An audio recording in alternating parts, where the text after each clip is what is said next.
coach Evan Ferguson entered tonight's contest 2-0 after winning last Friday at Rock Hill 41-21. The Lions totaled more than 400 yards worth of total offense behind a very balanced attack.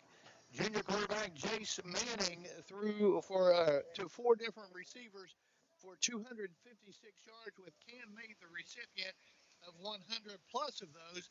And freshman running back James McDaniels tallied 121 yards on the ground. East Carter comes to town with a 1-1 record after winning last Friday night as well. Head coach Tim Champlin and his club beat Rowan County, who is a district opponent of Boyd County, and the Lions will see later on this season, but East Carter beat them 42-7. Senior running back Landon Yoke carried the mail 10 times for 184 yards and 3 touchdowns. Joining me now in the broadcast booth is Pete Fraley. And, Coach, tonight, it's going to be a very, very tough test for the Lions. Very physical. I just walked down there behind the East Carter kids while they were warming up, and I was like, man, what are they feeding these boys out here? There's some big old boys, but you know what, Greg? It's good to be home. It is. It is. 2 tough road victories, but coming home, everybody's just hoping the weather holds off tonight. Yep. I hope it ain't like last year. Start on Friday, finish on Saturday. Yeah, that wouldn't be good. That wouldn't be good. Yeah, I spoke to both coaches this morning about 9 o'clock, and we basically decided that if we start the game, we're going to do our best to finish it here tonight. You know, Boyd County right now, offensively, they seem to be ramping up as Jace Manning, quarterback, seems to be getting a little bit more accustomed to Ferg's system. And, last week, 41 points showed defensively last week. Blake Sexton was in double figures with tackles and a pick. And then, Caden Nottingham again, another double-digit night in tackles. I think it was with 12. But I'll tell you what, he's finding his way to the ball. Absolutely. He's one of those kids that has a nose for the football. Yes, and go ahead. No, he's just one of those kids. He's a wrestler, just a tough, hard-nosed kid. Love watching him play out there. Yes, and East Carter, on the other hand, you know what they're going to do. They've got a system, and they do what they do, and they do it well. And, every year, regardless of their size, they are very physical up front. Absolutely, and that's just a trademark of Coach Champlin. Yes. He's one of the better coaches in our region, and a ton of respect for him and his program out there. Yep, does a great job. Let's go ahead, step out, and take a break. And when we return to Cannonsburg, we'll have a chat with Boyd County head coach Evan Ferguson. You're listening to Boyd County High School football on the Total Media Sports Network. Good morning, Isabella. Hi, David. Back for your morning routine? Clark's Refresh Rewards program is something you'll flip for. Hey, Isabella. Hi, Annabelle. Donut? Don't forget the sprinkles.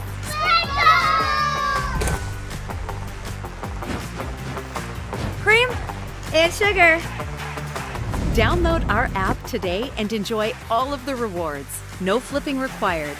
Clark's Pump and Shop. Return, refresh, refuel. At Members Choice Credit Union, we believe that strong communities begin with strong partnerships, and that starts with trust. Since 1932, we've proudly served the families and businesses of this region because your goals matter, your family matters, and your future should be built on a foundation you can count on and trust. Members Choice Credit Union, your money, your future, your choice.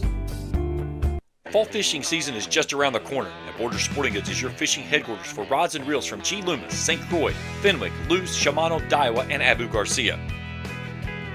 No matter the species of fish you are targeting, Borders has the perfect setup to make your next trip on the water a success. Borders has baits in every size and style, with a wide selection of tackle from Berkeley, Strike King, Soom, Z-Man, Bandit, and many more. Before hitting the water for your next fishing trip, stop by and stock up at Borders Sporting Goods, US 60 West in Ashland. I'm April Perry, the CEO of Kentucky Farmers Bank. On average, our employees have been with Kentucky Farmers Bank for over 10 years, and that is important to you and us. We want you to know who you are dealing with. Whether you are financing a new home, buying a car, or remodeling your kitchen, Kentucky Farmers Bank is the better bank for all your needs. Kentucky Farmers Bank, the better bank for all your financial needs since 1931. Located in Ashland, Summit, and Cannonsburg. KentuckyFarmersBank.com. Member FDIC and Equal Housing Lender. PrimaryPlus.net. If you can picture yourself in a better job and a better life, there are thousands of openings in Kentucky right now. And with the Work Ready Kentucky Scholarship, you can prepare for many of them tuition free. Good at Ashland Community and Technical College. This scholarship offers 100% free tuition for classes that can prepare you for a great job in healthcare, advanced manufacturing, and more in as little as 13 weeks. Get started today at workreadykentucky.com. Hi, I'm Kevin Anderson with First National Bank in Moorhead. From home, auto, and construction financing to refinancing options, we've got the tools to help move you forward.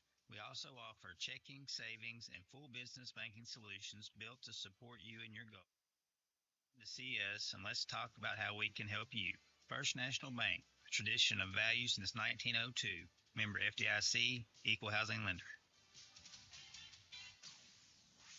You're back with all the action, all the pride. Wake County Lions football on 105.7 WLGC.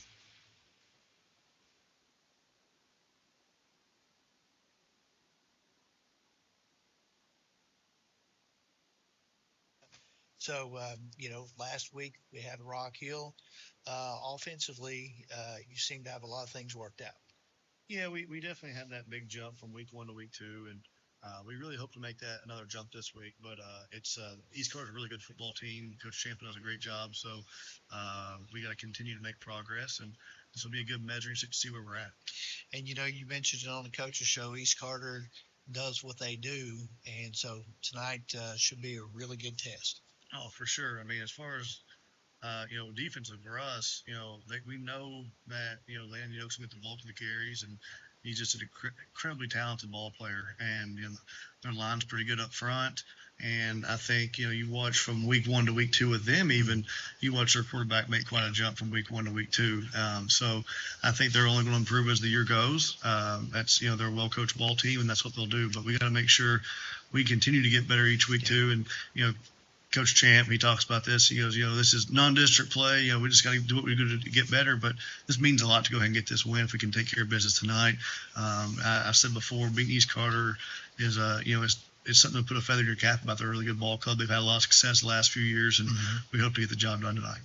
And obviously tonight, offensively, a new guy snapping the ball. How much of a difference will that make? Well, he snapped it in the second half last week quite a bit, and thought he did a good job. And having a week of practice, I feel a little bit better about it than going in a little cold turkey. So I think and I think Big B's he's available if we need him, which is but we never want to push a kid too soon along out of an injury, and especially a freshman. He has a super bright future ahead of him. But I think Devin Nelson hopefully has a great night. We have some other guys.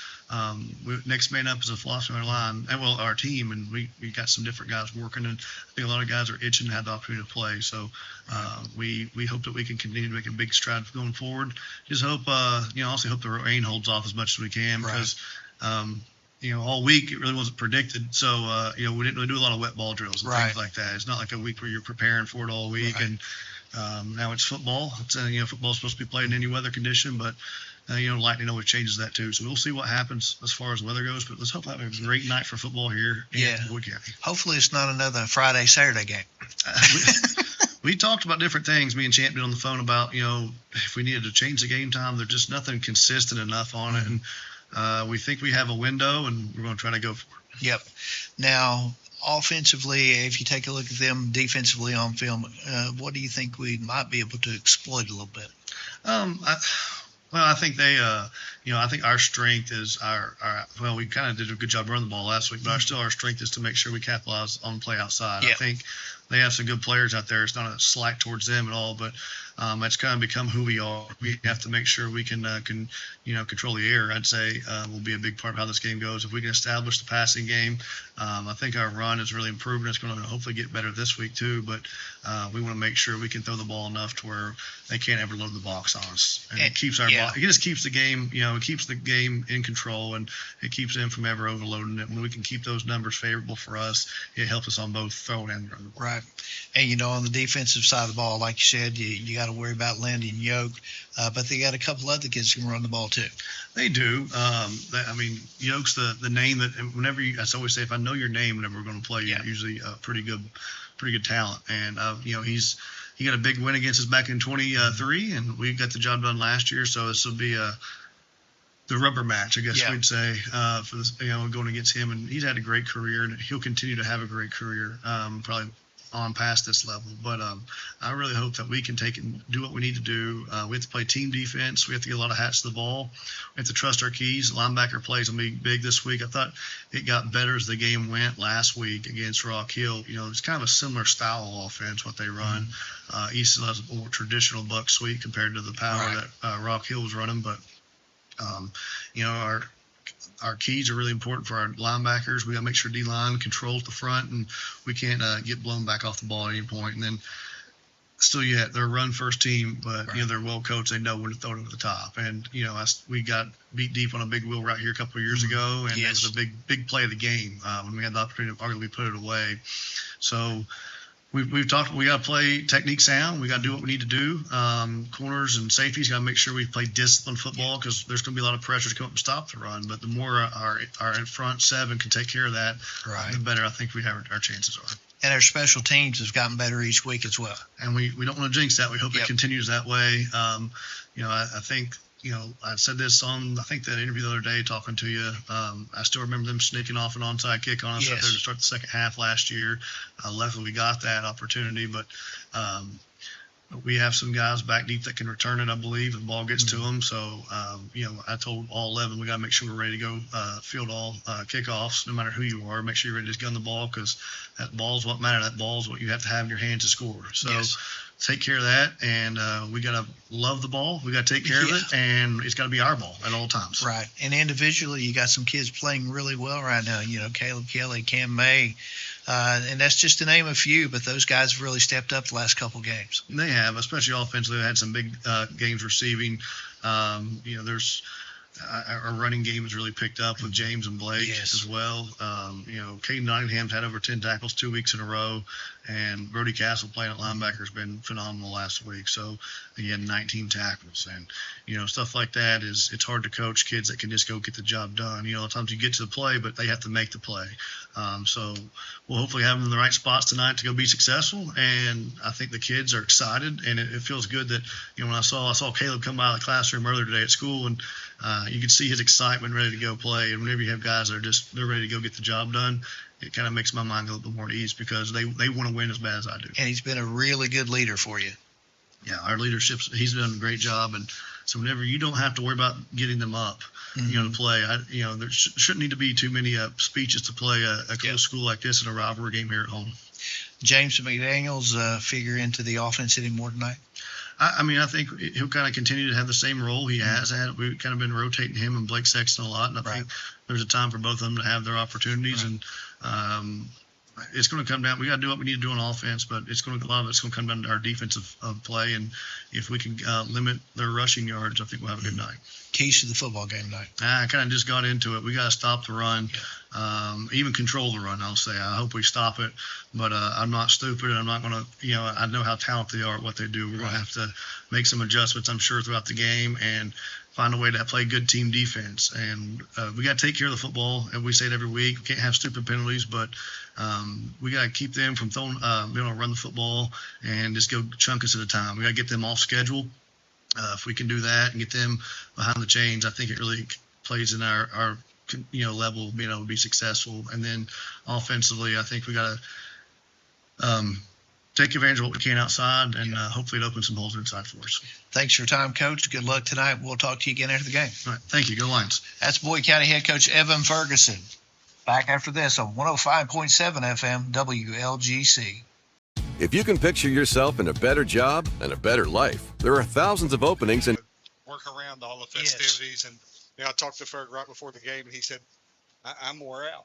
And that's what happens when you play at home. There's so many other things and people pulling for you. And, I need this, I need that. And that goes into a lot to what he puts into time. And, he manages his time and has a game plan ready. But leading up to today, he was busy, man. Oh, yes, no doubt about that.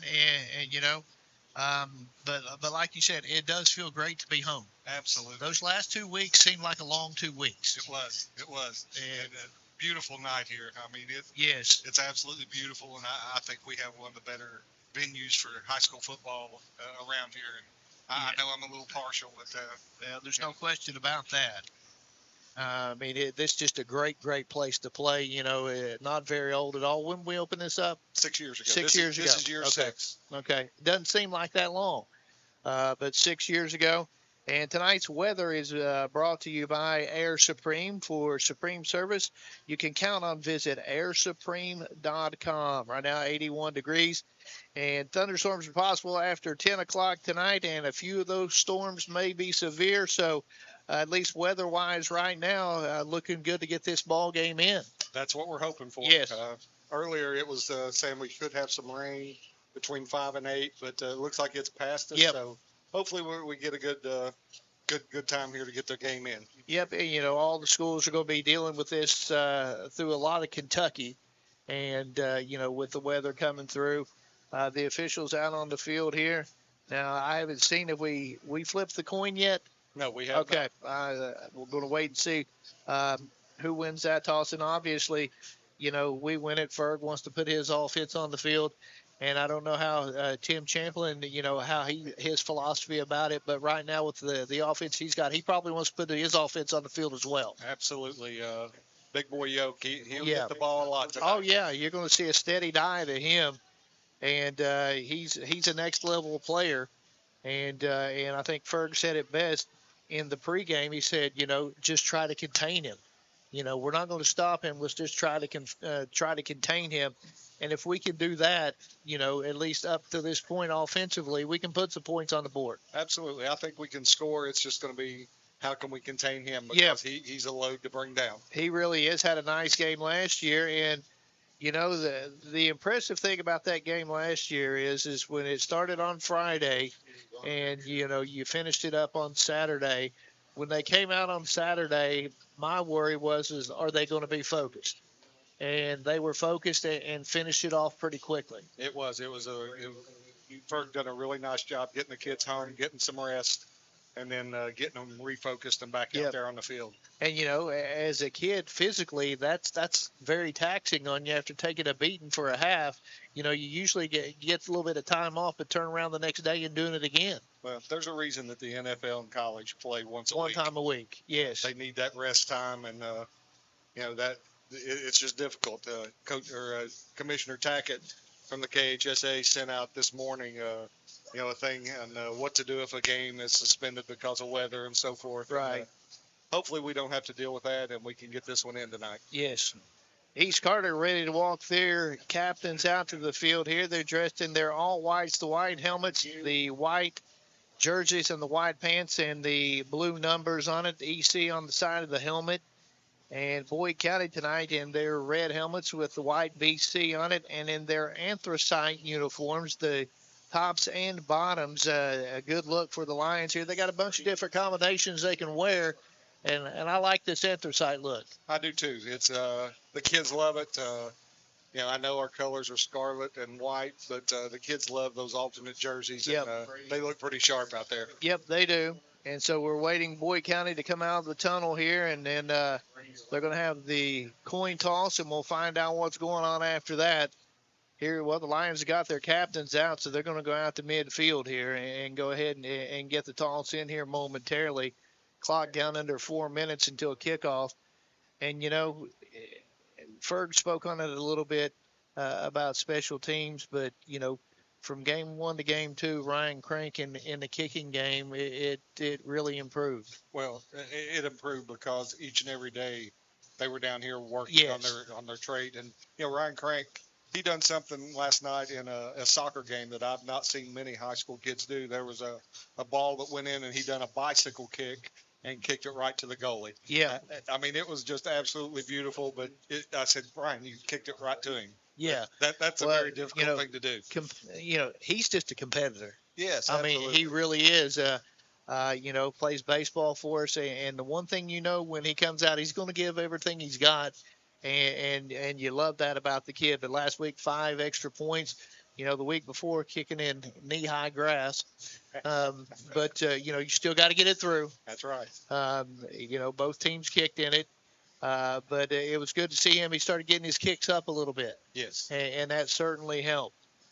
I just like the fact that we have several 2 and 3 sport athletes out here tonight. Yes, 100%. And several Vipperman, Crank, and Connor Davis played soccer last night. Yes. They're right out here tonight. So, and I may have left somebody out. I'm not sure, but it's refreshing to see that. And Boyd County's going to get the ball first, so we'll take a look at the Boyd County offensive lineup to start the game here. At center, you have Devin Nelson, 6'4", 220, and a junior. The two guards for the Lions, Cam Thompson and Caden Thompson. Cam is 5'10", 245, and a senior. Caden, 5'10", 240, and a senior. Your tackles are Taryn Tackett and Logan Stevens. Taryn Tackett, 6'2", 245, and a senior. Logan Stevens, 6'4", 255, and a junior. Tight end is Ian Branham, 6'3", 220, and a senior. Your wideouts tonight, Caleb Kelly, 6 foot, 175, and a senior. Cam May, 5'10", 175, and a sophomore. In the backfield, the T-back tonight is Blake Sexton, 6'1", 185, and a sophomore. Your F-back is Caden Butler, 6 foot, 185, and a senior. And the quarterback, Jace Manning, 6'3", 190, and a senior. Defensively, East Carter will start out looking something like this up on the line. The defensive line, you'll have Hunter Smith, Xander Smith, Gavin Rogers, and Hunter Stickler. Hunter Smith is 6'2", 225, and a junior. Xander Smith, 5'10", 275, a sophomore. Gavin Rogers, 5'11", 310, and a junior. And Stickler, 6'4", 210, and a sophomore. Your linebackers for the Raiders is Mikey Wireman and Landon Yoke. Wireman, 5'8", 205, and a junior. Yoke, 5'10", 205, and a senior. Your safeties, or in your other linebacker is Parker Fouch. He's 5'7", 160, and a junior. Then your safeties, you have Caleb Hall, 5'9", 145, and a junior. John Beeson, 5'9", 180, and a senior. And your cornerbacks, Hunter Harlow and Carson Bradford. Harlow, 5'8", 150, and a sophomore. And then you have Bradford, who is 5'9", 145, and a sophomore. So that's Boyd County's offense and East Carter's defense, as the Lions will take the ball here to begin the game. And it has been Kelly and James McDaniels back deep to receive. I don't think that'll be any different. No, I think you're right. Kelly, he had that one long punt return at Gallia, and I thought he was going to break another one, but of course James has broke those 2 long runs from scrimmage. So it'll be exciting. We're trying to get all the JFL. It's JFL night here tonight. It's great to see them out, isn't it? There's a ton of them little fellers, and the cheerleaders too, and it's just awesome. You look down here at our cheerleaders, and it looks like we got about 100 of them down there right now. And it looks like Reese Bush will kick it away here for East Carter. But speaking, you said a ton of them. Ferg's got a ton of players now. We're up to, I think he said 66 now, which is a good number especially from where he started. Absolutely, that's probably the largest number he's had since he's been here. Yep. Now you're getting into those 4A numbers. Yes, absolutely. And it is McDaniel and Kelly back. Yep. Bush to kick it off here. He'll spot it right on the X there at the 40-yard line, middle of the field, soccer-style kicker. Pooches it, and McDaniels is going to have to come up and retrieve it about the 17. Cuts to his right, and not a whole lot there to about the 20, and that's where the Lions will set up first down and 10 on their first offensive possession here. Ball shaded over towards their left hash mark. If you're listening on the radio, we're up here in the booth. The Lions will travel from left to right as we view it. 11:51 left to go, opening quarter here. The Lions out onto the field in their anthracite uniforms. Thomas Crawford made his way into the starting lineup. Now he's going to be out wide along with Kelly in the slot. And then you've got Ian Branham and Cam May out wide to the other side. Out of the shotgun, it goes over top of the head of Manning. He has to go chase it down at the 5-yard line and just fall on it. So Boyd County playing from behind the chains to start. The original line of scrimmage was marked at the 21, and it's going to be back to the 5, so a loss of 16. It'll bring up a 2nd and 26 now for Boyd County. Not the start Ferguson vision. Nope, not, you don't have a play for 2nd and 26 or 2nd 6 or 26 here. So here we go. Takes the snap, does Manning, hands it off, and not a whole lot there for the Lions. Maybe a loss on the play, maybe back to the 4. That was Blake Sexton. Yep, Blake Sexton, the ball carrier. 3rd down and about 27 now for Boyd County. And your quarterback's going to be standing in the end zone here to take the snap. 3 out wide to the right side, the open side of the field. Sexton will stay in the backfield, line up to the right of the quarterback, Jace Manning. You got 1 out wide to the left. Manning takes the snap, rolls to his right. He's under rush, loses the football, and he goes to the back of the end zone for a safety. Deshaun Beeson was the guy that was going to get there. Manning tripped and lost the football. Good thing it went through the back of the end zone. Yeah, that could have been 6 for East Carter had they fallen on that.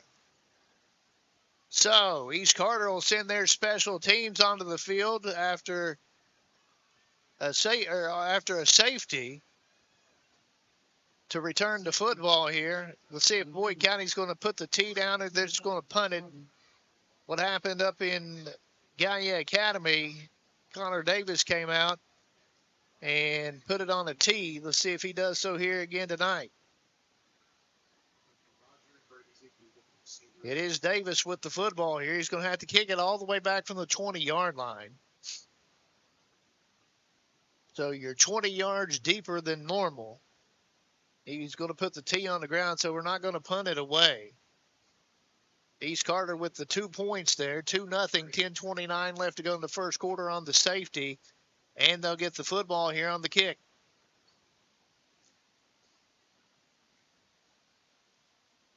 Davis puts it down on the tee. Now he's going to mark his steps off here.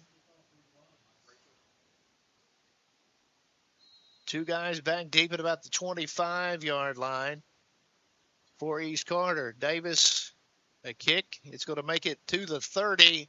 And, I thought they fell down on the ball, but up with it, running up the middle of the field, midfield, 45. He's going to go all the way and score the touchdown. Caleb Hall from 70 yards on a kickoff return puts East Carter up make that 8-0. 10-13 left to go in the first quarter. I'm like you, Greg. I thought he had a knee down when he picked that up, but they had a little better look at it than we did. They did. Either way, no whistle. We got to make a stop. Absolutely. Reese Bush back onto the field. This time he'll try the extra point instead of kicking it off, but he'll kick it off again here in a minute. Tell you what. Hi, I'm Kevin.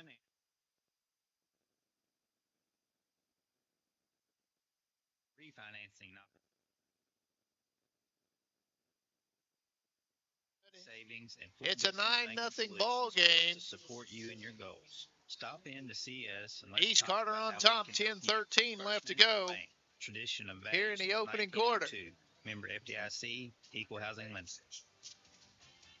Primary Plus is the home for quality, advanced, affordable health care, offering family health, OBGYN, counseling, dental, diabetes management, patient-centered medical home, school-based health services, and pharmacy.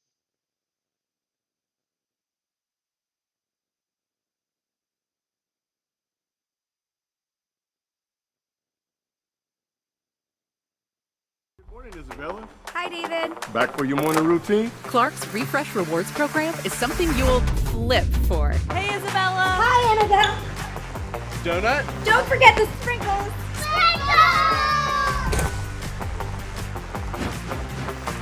Cream and sugar. Download our app today and enjoy all of the rewards. No flipping required. Ball game. East Carter on top here. 10-13 left to go first quarter. He kicks it off again, does Bush, taken by McDaniels over at the 21 up that left sideline, and he's brought down out near the 35-yard line. And that's that will be where Boyd County sets up for their second offensive series.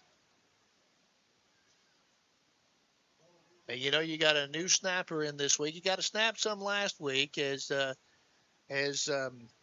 Blanton out with an injury there last week, and here he's available to play again today, which is good news. But he's a freshman, and you want to take it easy on that to make sure he's good. So the Lions will set up first down and 10 from their own 35-yard line over on that far hash mark, the left hash mark. Jace Manning takes a snap, rolls to his right, looks, throws it, and has Kelly out across midfield, knocked out of bounds at about the East Carter 45. They're going to give him the 44. So the Lions will move the chains for the first time tonight.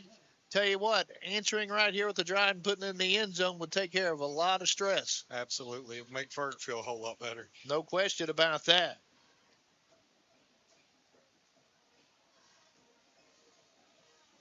First and 10 Lions.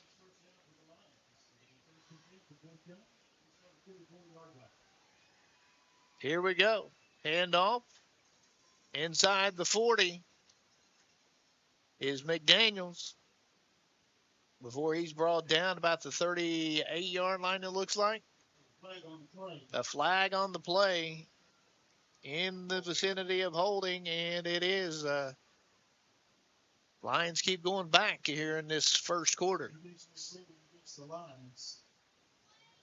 So, instead of an 8-yard or make that a 6-yard run, it's going to put Boyd County back into their own territory, back to their own 46-yard line, and a first down and at least 20 here.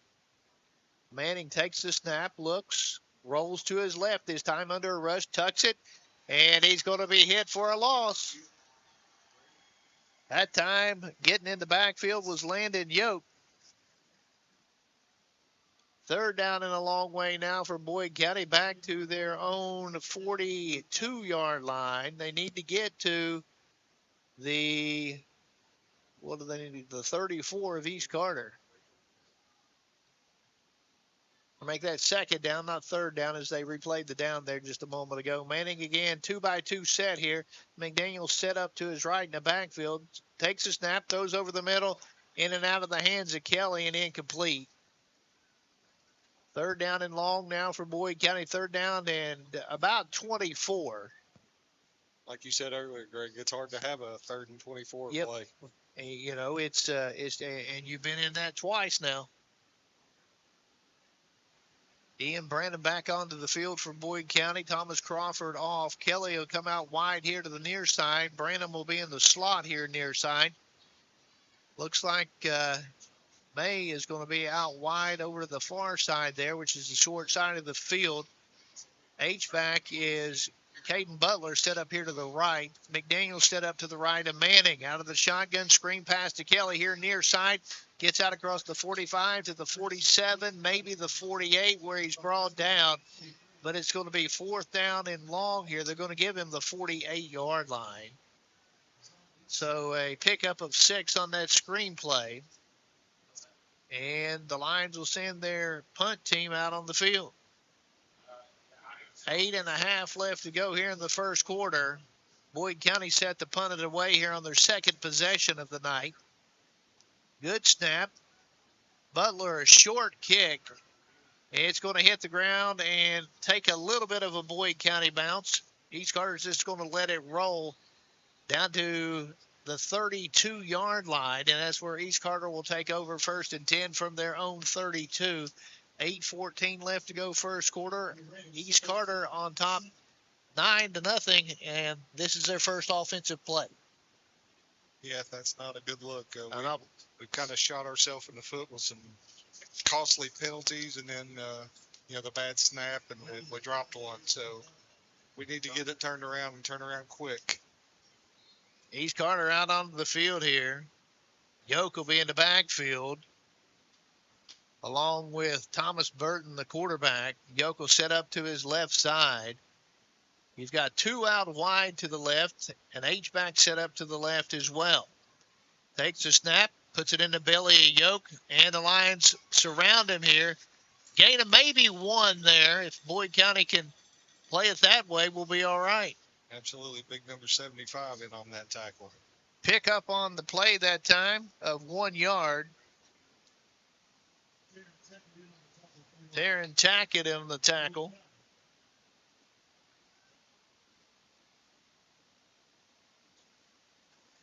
Second down now.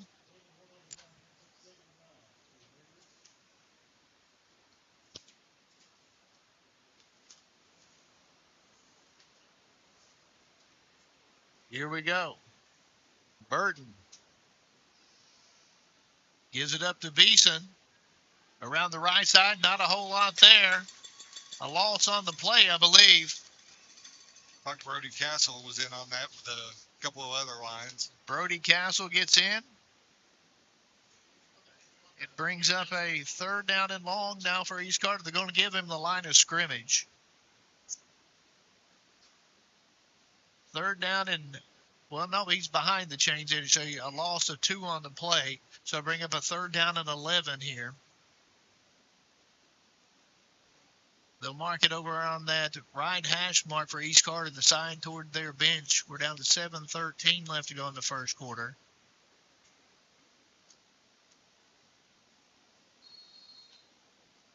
Two out wide to the left. And we got a whistle. And do we have a timeout or we have an official's timeout? I don't know what the discussion is about. What'd they say? They're backing it up. Delay a game? Okay. That backs it up to the 25-yard line. So instead of 3rd and 11, it'll be 3rd and 16 now for East Carter. Both teams offensively have been going backwards. 2 wide to the left. You got the H-back set up to the left as well. Yoke to the left of Thomas Burton. A little flare pass out into the flats, and taken down is Caleb Hall after the reception. He's out across the 30-yard line to the 33, and that's going to bring up a 4th down and long now for East Carter. It seems like as long as I've been alive, there's been a Hall in East Carter. It really is. I wonder if that's one of Cass's boys. I know. Yep. They're all tough, hard-nosed kids. They're really good athletes. Right. Oh, they are. East Carter's going to punt it away here, 4th down and 9. 6:10 left to go with the clock running here in the first quarter. East Carter up 9-0 over Boyd County. Low snap. He has to field it on one hop, and it's blocked by Boyd County. And Boyd County will take over. Ian Branham with the block on that. Boyd County will take over at the 21-yard line. East Carter fell on it, but it'll be Boyd County football at the East Carter 21. So a bad snap into a blocked punt, and Boyd County a chance. You know, we keep getting opportunities here after falling down 9-0. And we got to take advantage of it somewhere along the way. Absolutely. This will be a perfect time to punch one in, get 6 on the board, and try to get that momentum back on our side. 1 wide each side for Boyd County. McDaniels in the backfield, takes the handoff, breaks a tackle inside the 15, still on his feet and brought down. Pickup of around 6 yards on 1st down for James McDaniels to the right side of the line. And that should bring up about a 2nd down and 4 now for Boyd County at about their 15, at the East Carter 15-yard line. Ball over on the right hash mark. McDaniel still in the backfield there, set up to the right, or make that to the left side.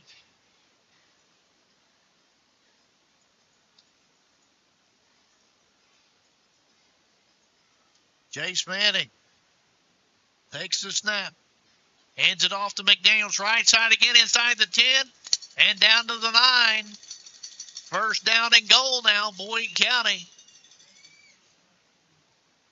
You know, I think that Ferg's exploited something on the East Carter defense here twice, going to the right side. Yep. Back-to-back plays. Yep. Exact same play there. I wouldn't be surprised if he didn't go to the well again. I wouldn't be a surprise at all. Manning again out of that shotgun. McDaniels to his left. You got Kelly in the slot left. May out wide. And here we go. Takes the snap. Same play again. McDaniels. Blake Sexton. Blake Sexton that time? Okay. Sexton down to the 6. Pick up a 3. Second and goal now, Boyd County. Well, they're going to spot it about the 7 instead of the 6. So, second goal from the 7. Clock running at 4:40 left to go here in the first. Butler in that H-back spot out to the right side.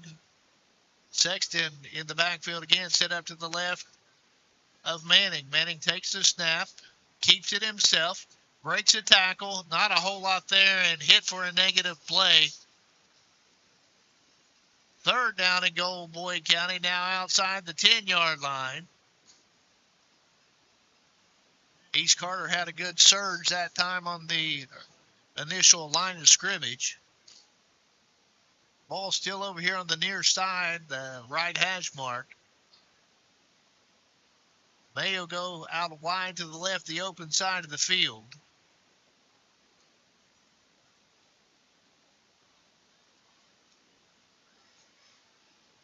As will Butler, he'll go to the slot. Sexton set up to the left, too wide to the right as well. Manning out of the shotgun, takes the snap, looks, throws to the corner of the end zone. Kent May has it, and does he get in?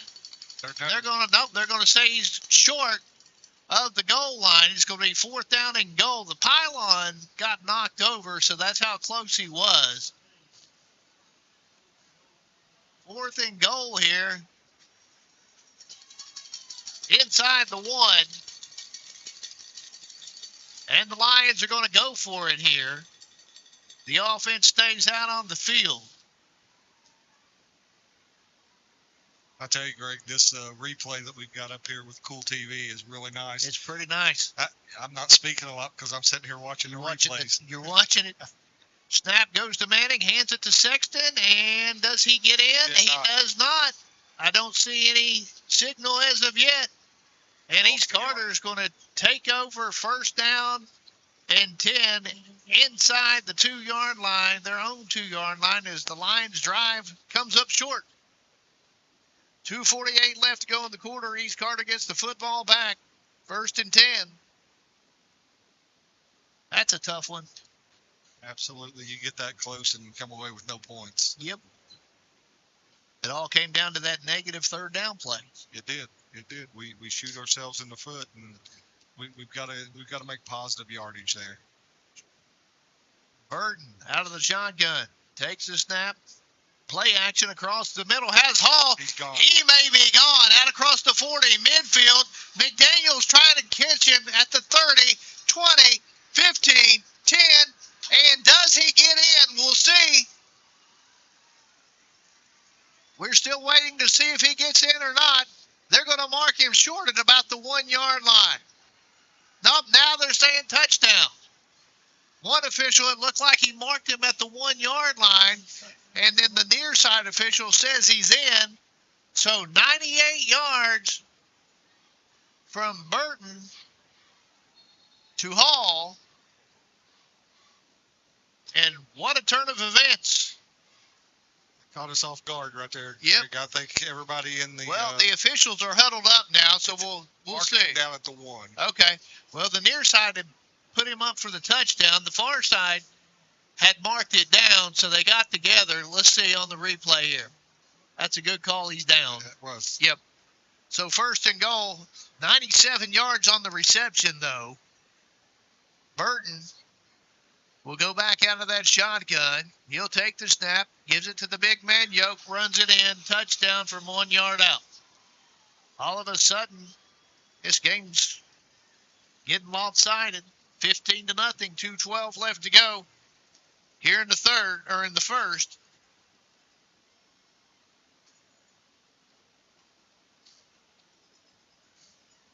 I think everybody in the stadium was thinking that ball was going to go to Yoke there. To get him out of the end zone. Absolutely. And play action. East Carter just caught us off guard. Nice play call. And the extra point is shanked, no good. 15-0, 2:12 left to go in the first quarter. Back after this on 105.7 FM WLGC. Fall fishing season is just around the corner, and Borders Sporting Goods is your fishing headquarters for rods and reels from G. Loomis, St. Croix, Fenwick, Lewis, Shimano, Daiwa, and Abu Garcia. No matter the species of fish you are targeting, Borders has the perfect setup to make your next trip on the water a success. Borders has baits in every size and style, with a wide selection of tackle from Berkley, Strike King, Soon, Z-Man, Bandit, and many more. Before hitting the water for your next fishing trip, stop by and stock up at Borders Sporting Goods, US 60 West in Ashland.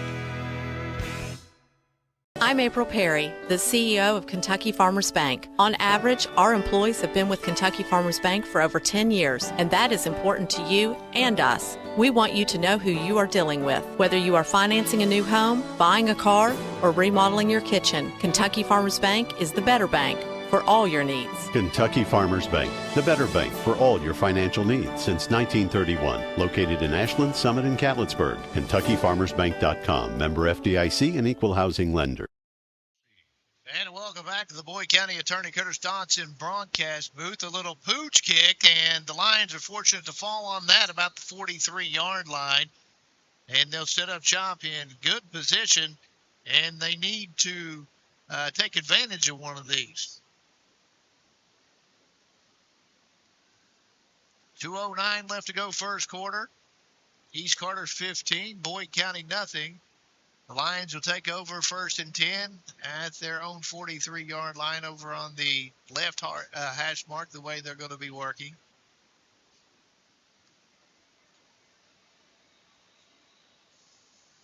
And Lions offense back out onto the field now. East Carter out there already. Crawford will be out wide to the right. Kelly in the slot. And also there on as the inside receiver will be Butler.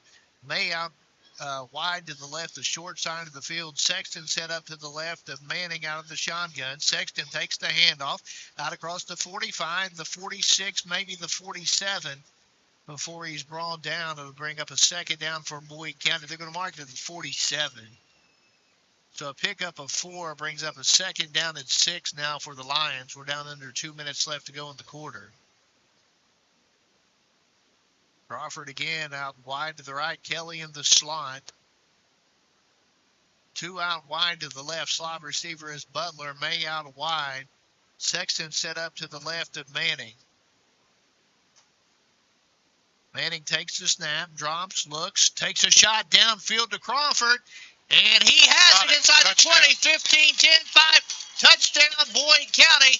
53 yards out. Manning hooks up with Thomas Crawford, and Boyd County gets back into this at 15-6. Beautiful pass by Jace Manning, and Thomas Crawford did a really nice job of going up and shielding that defender right there, because the defender had a look at it, and Thomas did a nice job shielding him and reeling in that catch and getting in the end zone. He really did. Ryan Crank out to try the extra point now for Boyd County.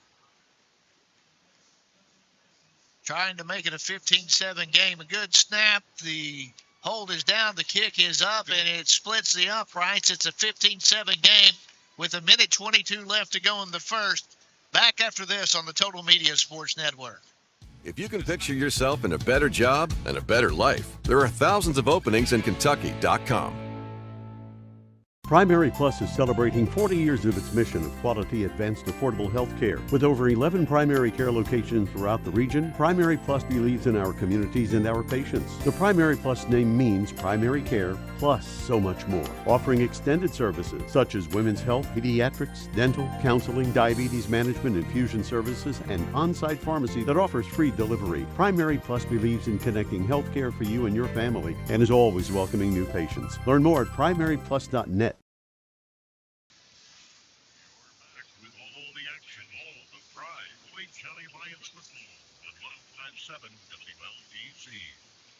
A minute 22 left to go here in the first quarter. East Carter 15, Boyd County 7. Connor Davis set to kick it off for Boyd County. And welcome back to the Boyd County Attorney Curtis Dotson broadcast booth. Curtis working hard to make Boyd County a safe place to live, work, and play. That's Curtis Dotson, Boyd County Attorney. Our spotter up here tonight. We got Ian Wilburn back up here with us again, doing a great job for us. A line drive kick. It's taken back at about the 15 by Hall, out across the 25, cuts it to the outside and brought down shy of the 30-yard line, and that's where East Carter will set up first down and 10. A minute 15 left to go, first quarter. Brought down there by Brody Castle. And Greg, I missed one there. That last Red Zone trip was brought to you by Realtor Logan Fraley Wallace and Executive Properties. Whether you're looking to sell or buy a home, let Logan handle the process. Give her a call at 606-923-2957. I had to get that in there. You had to get that in there. I'd be in trouble when I got home. I get it. Thomas Burton, again, the sophomore quarterback out there, has Yoke set up to his left. He's going to hand it off to him. Waits on his block. Nice spin move. Bottled up. Still on his feet, though. Gets out to 8 or 9 yard gain after an initial hit of about 4 or 5 yards. Going to be out to the, where are we at, the 39-yard line. That's going to be Kay Thompson with the tackle on that. Ball over here on the near hash mark, the left hash mark. We're down under a minute left to go, first quarter. 2 out wide to the left now for East Carter. As Yoke set up to the left side again of Burton. He gets the handoff, churning forward out across the 45-yard line. It's going to be a first down at the 46 for East Carter, or make that second down. You got a first down there on that last carry. Brought down by Brody Castle that time.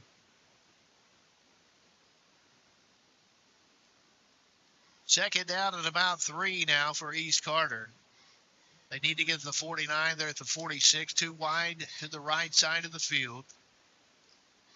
Burton out of the shotgun. Shifts some players from left to right. Your and the quarter's going to end right there as time expired at the end of the first quarter of play. 15-7. East Carter on top of Boyd County. Back after this on the Total Media Sports Network. Nicotine can alter brain development in teens, affecting memory, learning, and impulse control. Vape aerosol contains 7,000 harmful chemicals like. At Members Choice Credit Union, we believe that strong communities begin with strong partnerships, and that starts with trust. Since 1932, we've proudly served the families and businesses of this region because your goals matter, your family matters, and your future should be built on a foundation you can count on and trust. Members Choice Credit Union, your money, your future, your choice.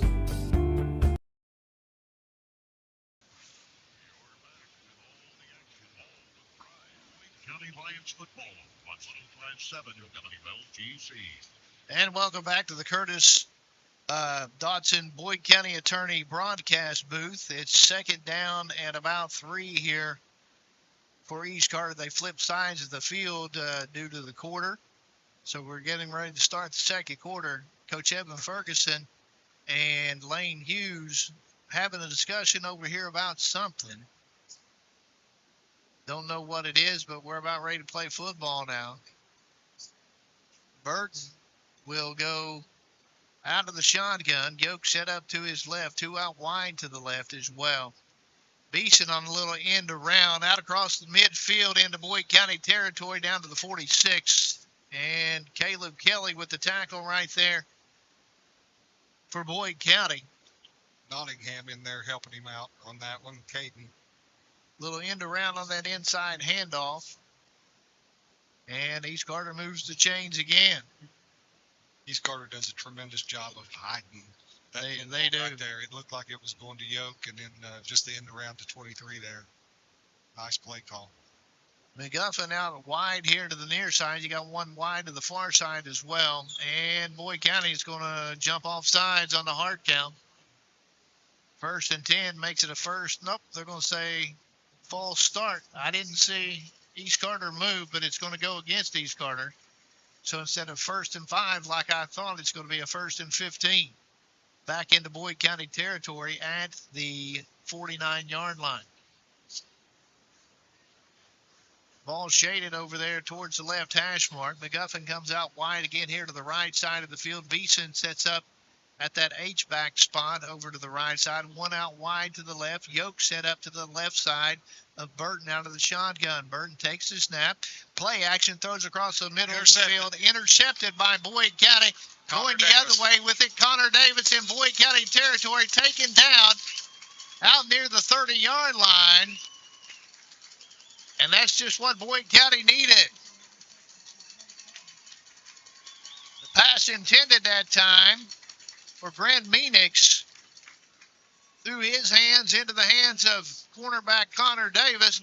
They're going to spot it back to the 35-yard line, the East Carter 35. And that's where Boyd County's going to take over 1st and 10. Nice 17-yard return there. Well, East Carter done a nice job pushing him out of bounds, or that would have been a pick six. Yes, and we've got at least one interception in every game now. That's good. Yes, that's a real good thing from the defensive side of the ball. Trips out here to the left side of the field. The open side for Boyd County. One out wide to the right, that being Thomas Crawford. Manning will work out of the shotgun. McDaniels in the backfield along with him. Little screen play over top of the head of Cam May. They tried to set it up. Manning threw it over top of his head and out of bounds. 2nd and 10 now for Boyd County. 11 even left to go before halftime. Cam would have needed to be about 6'7" to get that one. And then he would have been lucky. Yes, he would have had to have some hops there to get up and get that ball. 2nd down and 10 now for Boyd County. Looks like they're going to stay trips here to the left side. They're going to let Crawford be alone over there on the right side. May, the far receiver here on the near side. And you got Butler in the middle. And on the inside, you got Kelly. Manning takes the low snap, moves to his left, looks under a heavy rush, and he's going to be taken down with a sack by Landon Yoke. And Manning's on the ground. All right, he's getting up gingerly. Back at the 42, maybe the 43-yard line. They're going to spot it at the 42. Boyd County needs to get to the 25-yard line for the first down. So that makes it a 3rd down and 17, again behind the chains.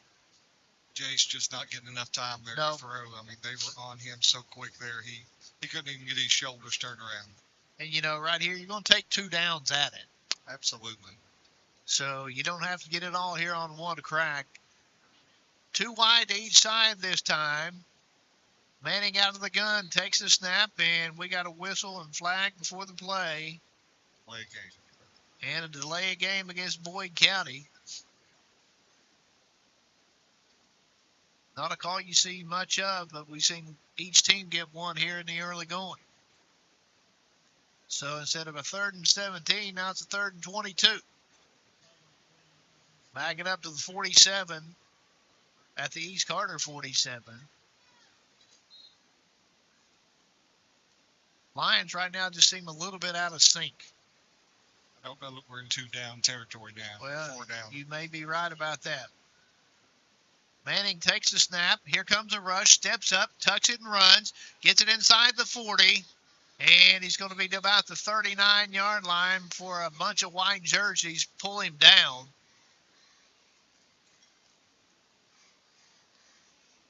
So it'll be a 4th down at about 14 here. Let's see if the Lions keeps. Nope, Manning's coming off the field. Butler's going to go back and punt.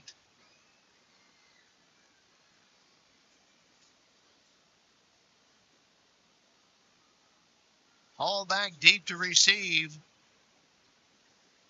for East Carter. He's going to keep backing up inside the 10-yard line. Butler gets it away. He's going to let it roll, and it's going to go into the end zone. Not by much, but it's going to go into the end zone.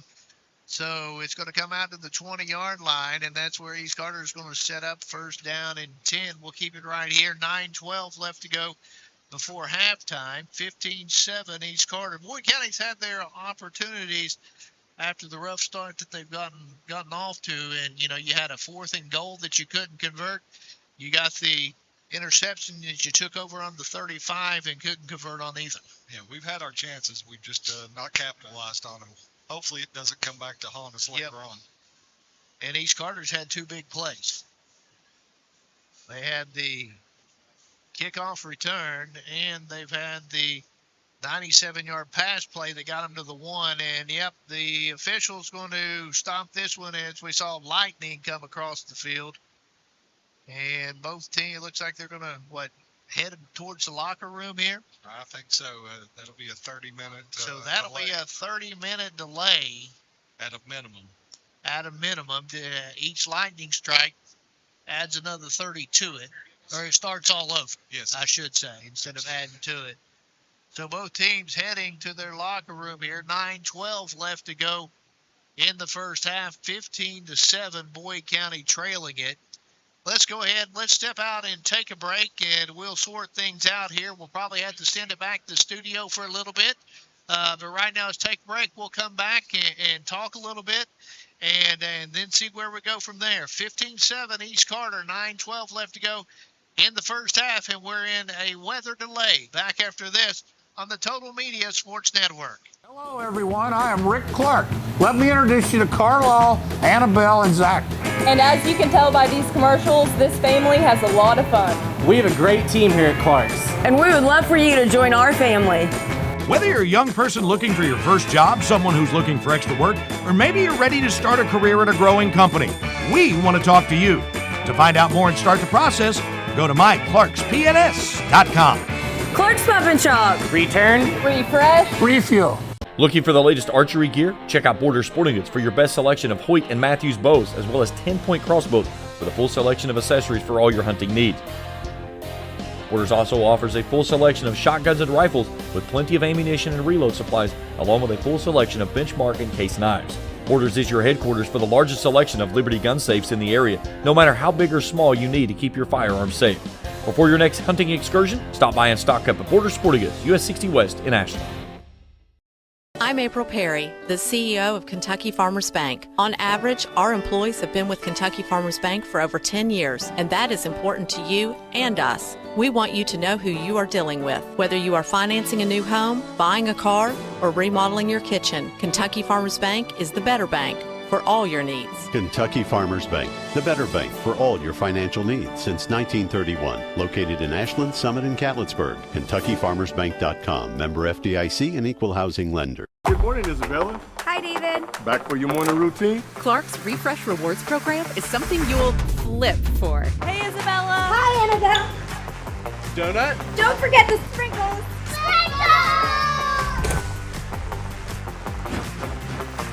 Cream and sugar. Download our app today and enjoy all of the rewards. No flipping required. Clark's Pump and Shop. Return, refresh, refuel. At First National Bank, we strive to make every person that walks through our doors feel like family. Because to us, you are. For over 120 years, we have lived in and served the families of Kentucky with genuine care through the good times and the bad. Come and see the difference banking with family can truly make for you at any of our 7 locations or visit our website at www.fnbgrayson.com. First National Bank, member FDIC. Fall fishing season is just around the corner, and Border Sporting Goods is your fishing headquarters for rods and reels from G. Loomis, St. Croix, Fenwick, Lewis, Shimano, Daiwa, and Abu Garcia. No matter the species of fish you are targeting, Borders has the perfect setup to make your next trip on the water a success. Borders has baits in every size and style, with a wide selection of tackle from Berkeley, Strike King, Soon, Z-Man, Bandit, and many more. Before hitting the water for your next fishing trip, stop by and stock up at Border Sporting Goods, US 60 West in Ashland. You're only down 15-7 after all that. That to me, that's a win, Greg. Yes. Because it could have very easily been 22-0. Oh, yes. But like you said, we've had our opportunities. We got stopped on a 4th and goal down there earlier, but then had the interception and returned it to the 35, and then we went backwards. Yep. So, it's 2 steps forward and 1 back. And we went backwards 3 times on possessions in the first half, playing behind the chains. And, same thing happened last year, East Carter. We talked about a weather delay. Now, this one doesn't look quite the same as that one did last year, and hopefully it'll stay away and let us finish it here tonight. I'm hoping so. I don't want to come back tomorrow night, but if we do, that's fine too. If we do, we do. And the break may have come at a good time for Boyd County as well. Hopefully we can get in the locker room and regroup and kind of refocus. When you get a chance to make some adjustments, play another 9-12, and then make some more adjustments. And so, it could play to your favor here, but, it's hard to start, stop, and keep playing. But, that's part of athletics and what you get with weather. Absolutely. And, the most important thing here is the safety of our student athletes and all the fans that are here. We've got a tremendous crowd here tonight. Grace and East Carter, they travel. They get behind their sports teams, and they do a really nice job. And their side is full, and there's a lot of people in the end zone down there, wearing East Carter colors, and we appreciate that. I know that they appreciate the same when we go out there. We travel well, and it's a good rivalry, and I like the fact that we play them in just about every sport. It is, and this is the 16th, or make that the 17th all-time meeting between the two schools. When I got that from Curtis Cry, I would have thought it'd have been a lot more, but it's the 17th all-time meeting. And you take a look across from us over in the stands on the visitor side, it's full. Absolutely, and it's full on this side too. It is. It's a nice crowd here tonight, and Greg, I think part of the reason that we hadn't played so many times it was district games. Yes. And they've been a 2A school, and we were a 4A, and then they went up to a 3, and so it's kind of back and forth. But since Coach Fergus got here, him and Coach Champlin, they have a very good relationship with each other, and they love to play against each other. It's a good, healthy rivalry for both teams. It's a natural rivalry because you're 15 minutes down the road. That, and Champ said that this morning when we were talking. He said it's not like we're at Montgomery County and have to. If we had to come back tomorrow and we have to get on a bus and ride an hour and a half home and an hour and a half here, he said we're 15 minutes away. So hopefully we can get it in tonight, though. But I don't know. It looks kind of eerie out there. Right, it's starting to get dark out there, very dark. We're going to go ahead and send it back to the studio. Dwayne, I'll be texting you back and forth as soon as I can find out what's going on. But your score here, as we start the weather delay, it's East Carter 15, Boyd County 7, 9 minutes, 12 seconds left to go here in the third quarter. And we'll be back here sometime, even if it goes a little longer. We'll check in every now and then, but we'll keep you up to date on everything. So back after this on 105.7 FM WLGC.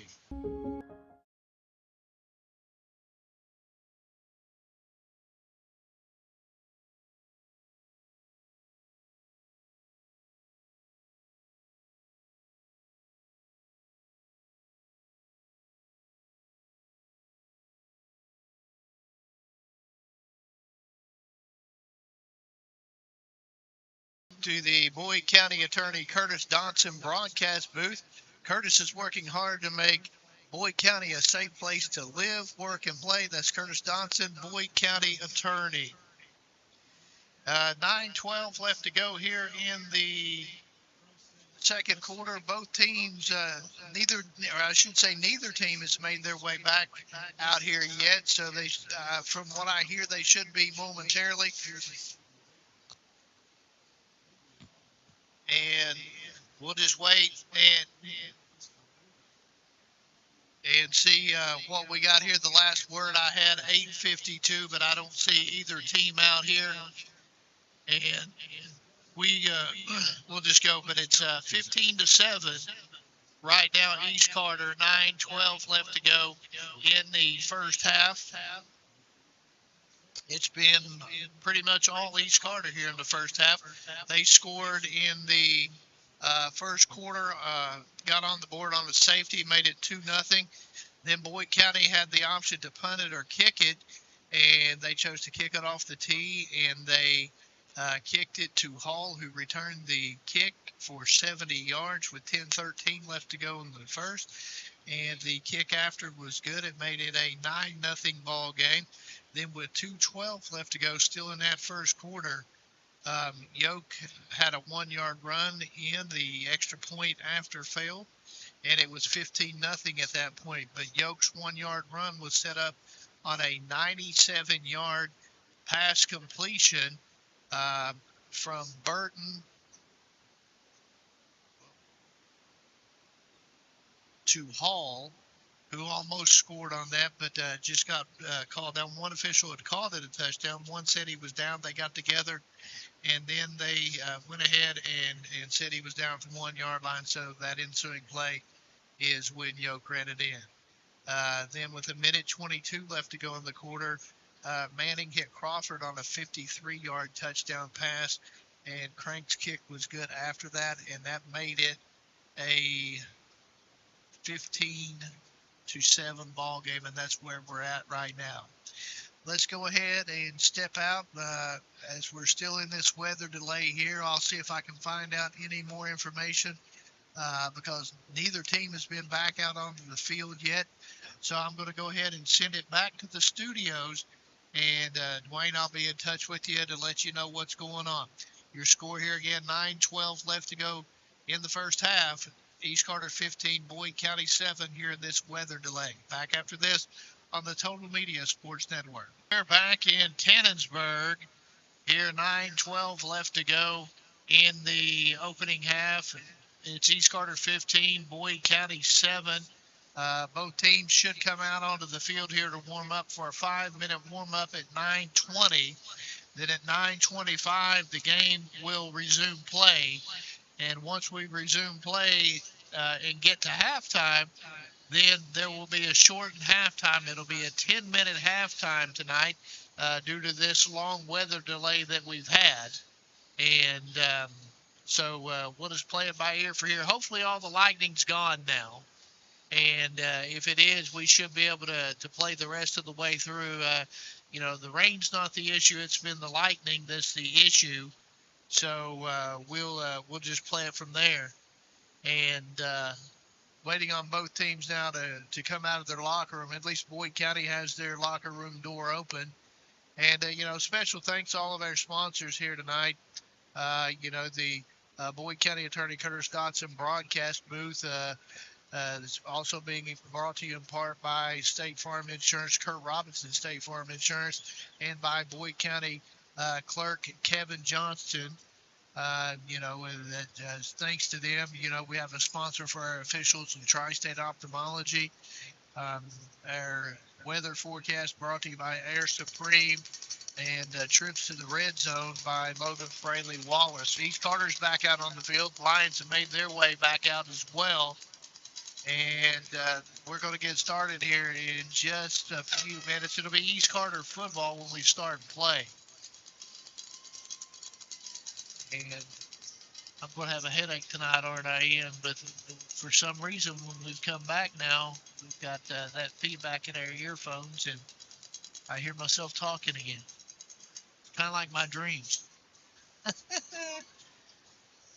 Pete Fraley will be back up here with us in just a minute, and he had to get all this stuff with the officials and everything sorted out with him being the athletic director here at Boyd County High School.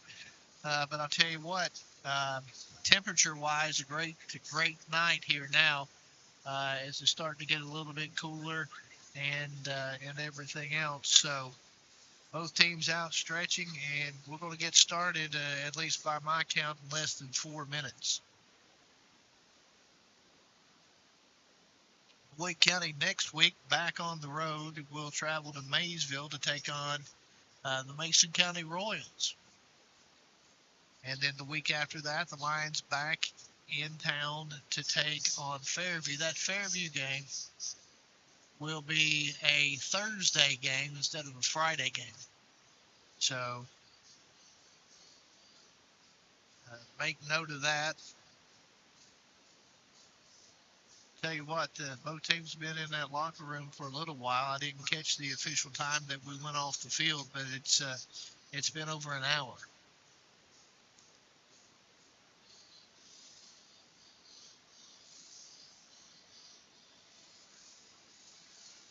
And if I can find any scores of interest to you from other games, I'll get them to you. As of right now, I haven't been able to find any. And we've got Coach Fraley back now. I need to get Mayor Shaker. Hey, at least it wasn't like the walk up at Rock Hill now. No, but I put in a few miles tonight. You had a lot more to do here than you did there, don't you? Yes, sir. Looks like we're going to do a 5-minute warm up here, Greg. Yep. And you probably already told everybody this. We're going to shorten the halftime to 10 minutes and see what happens. It looks like we've got a little window. Hopefully, we don't see any lightning. Yep. That's the key. The rain is not supposed to hit here until 11, and we can play in rain. It's just the thunder and lightning that we can't. Now, is that supposed to be back as well? Thunder and lightning, or is it just rain? There's storms. Okay.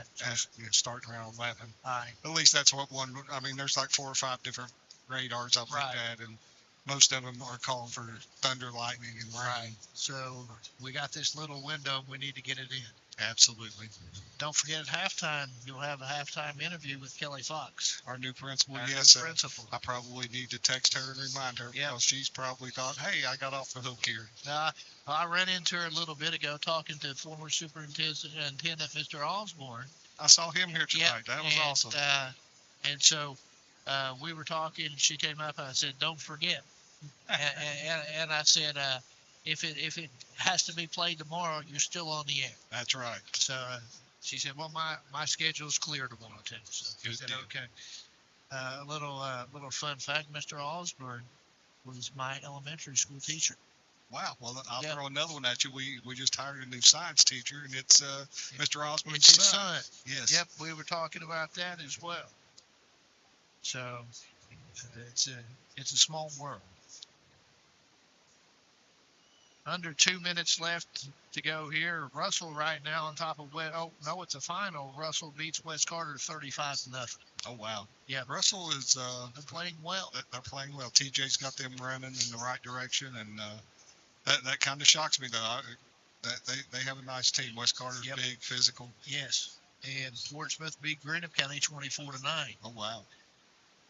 So there's 2 scores for you, and we're still 9-12 left to go in the second quarter. Yep. And we're down there talking, and everybody's like, everybody around us is playing. And I'm like, everybody don't have the lightning we had. Yes. But there was a lot of lightning in the area there. Well, you got to, the safety's first. That's right. And, it's back in the referee's hands now. Yes. While we were away, it was, me and Cole Bammer, the AD at East Carter, we conferred with Coach Ferguson and Coach Champlin, and kind of trying to devise a game plan. But this is where we are, and 40 seconds away from restarting this thing. Hopefully that game plan includes some stops for us and scores for us. Absolutely. So, Boyd County now back out on the field, waiting on East Carter. East Carter will take over first down and 10 from their own 20-yard line. Once we resume play, East Carter back out on the field now. The clock's still got 18 seconds and running on it, so we'll see if they just reset it or the officials are going to wait or how we're going to do it here. Everybody looks ready but the clock, doesn't it? So let's see what we got. Here we go.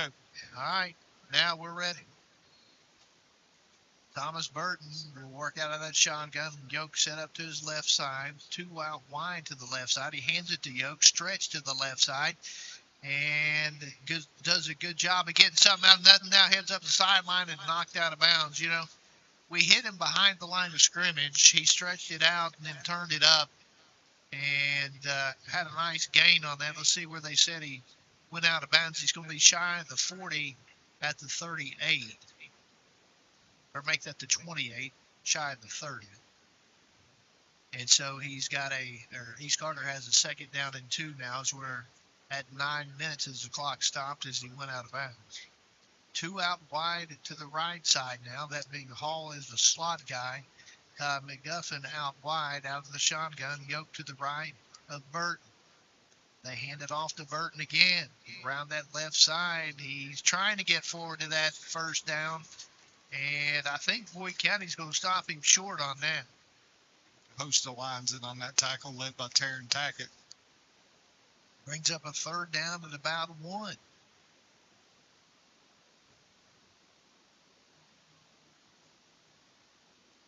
Need a stop here.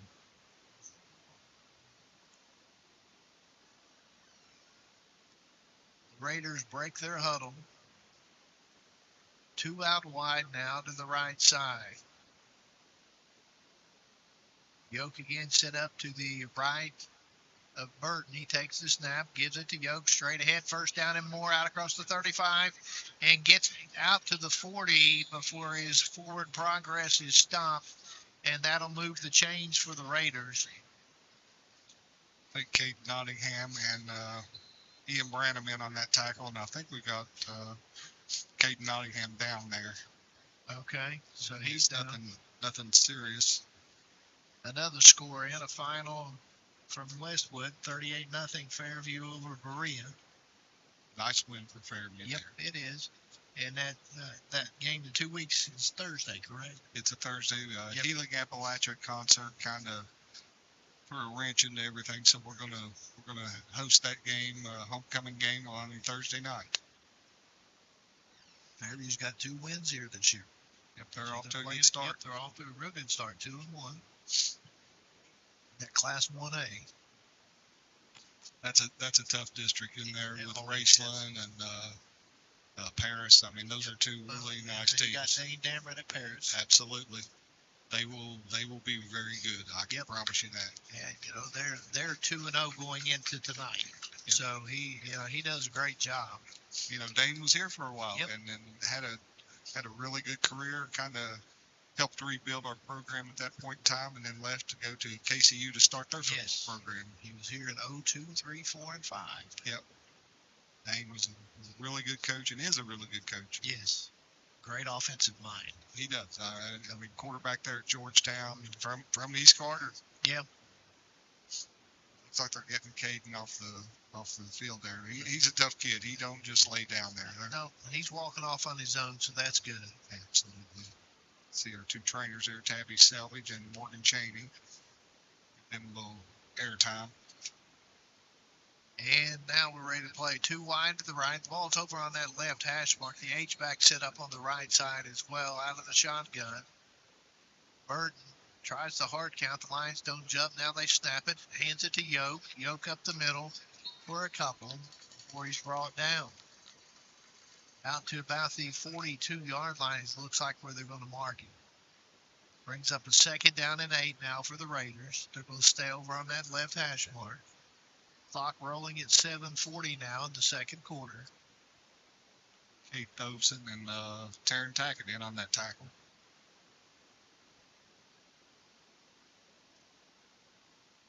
East Carter out of that huddle again. Hall and McGuffin come out wide to the left side. McGuffin is the outside receiver in the slot is Hall. Burton out of the shotgun, takes the snap, hands it to Yoke again. Yoke stopped at about the line of scrimmage, maybe a loss of 1. Good job there by Boyd County's defensive line getting the push and winning the battle up front. They're going to give him the line of scrimmage, which will bring up a 3rd down and 8. Cam Barrett and Kate Thompson in on that tackle. It's hard. These numbers on these anthracite jerseys are hard to see from up here, but I'm trying my best to give those kids a little airtime when they get in on tackle. Tell you what, though, I love the uniforms. I do too. They're sharp. 3rd and 8 now, still working left hash mark. 2 out wide to the right. H-back set up to the left side this time.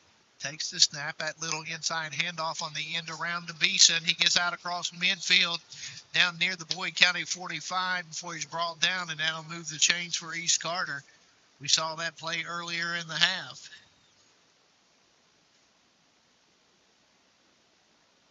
They'll mark it officially at the Boyd County 47. 1st and 10. You got to remember, East Carter can sustain a drive and they get the ball back to start the half. Absolutely. They have such a good ground game right now, and they're mixing it up a little bit. The Yoke kid and Beeson. Little toss to Yoke around the right side. There's a hold. He's coming back. Nice run. He's still on his feet inside the 40, down to the 37. But like you said, that's going to come back. I don't know a whole lot about football, but when I can see the hold, it's obvious.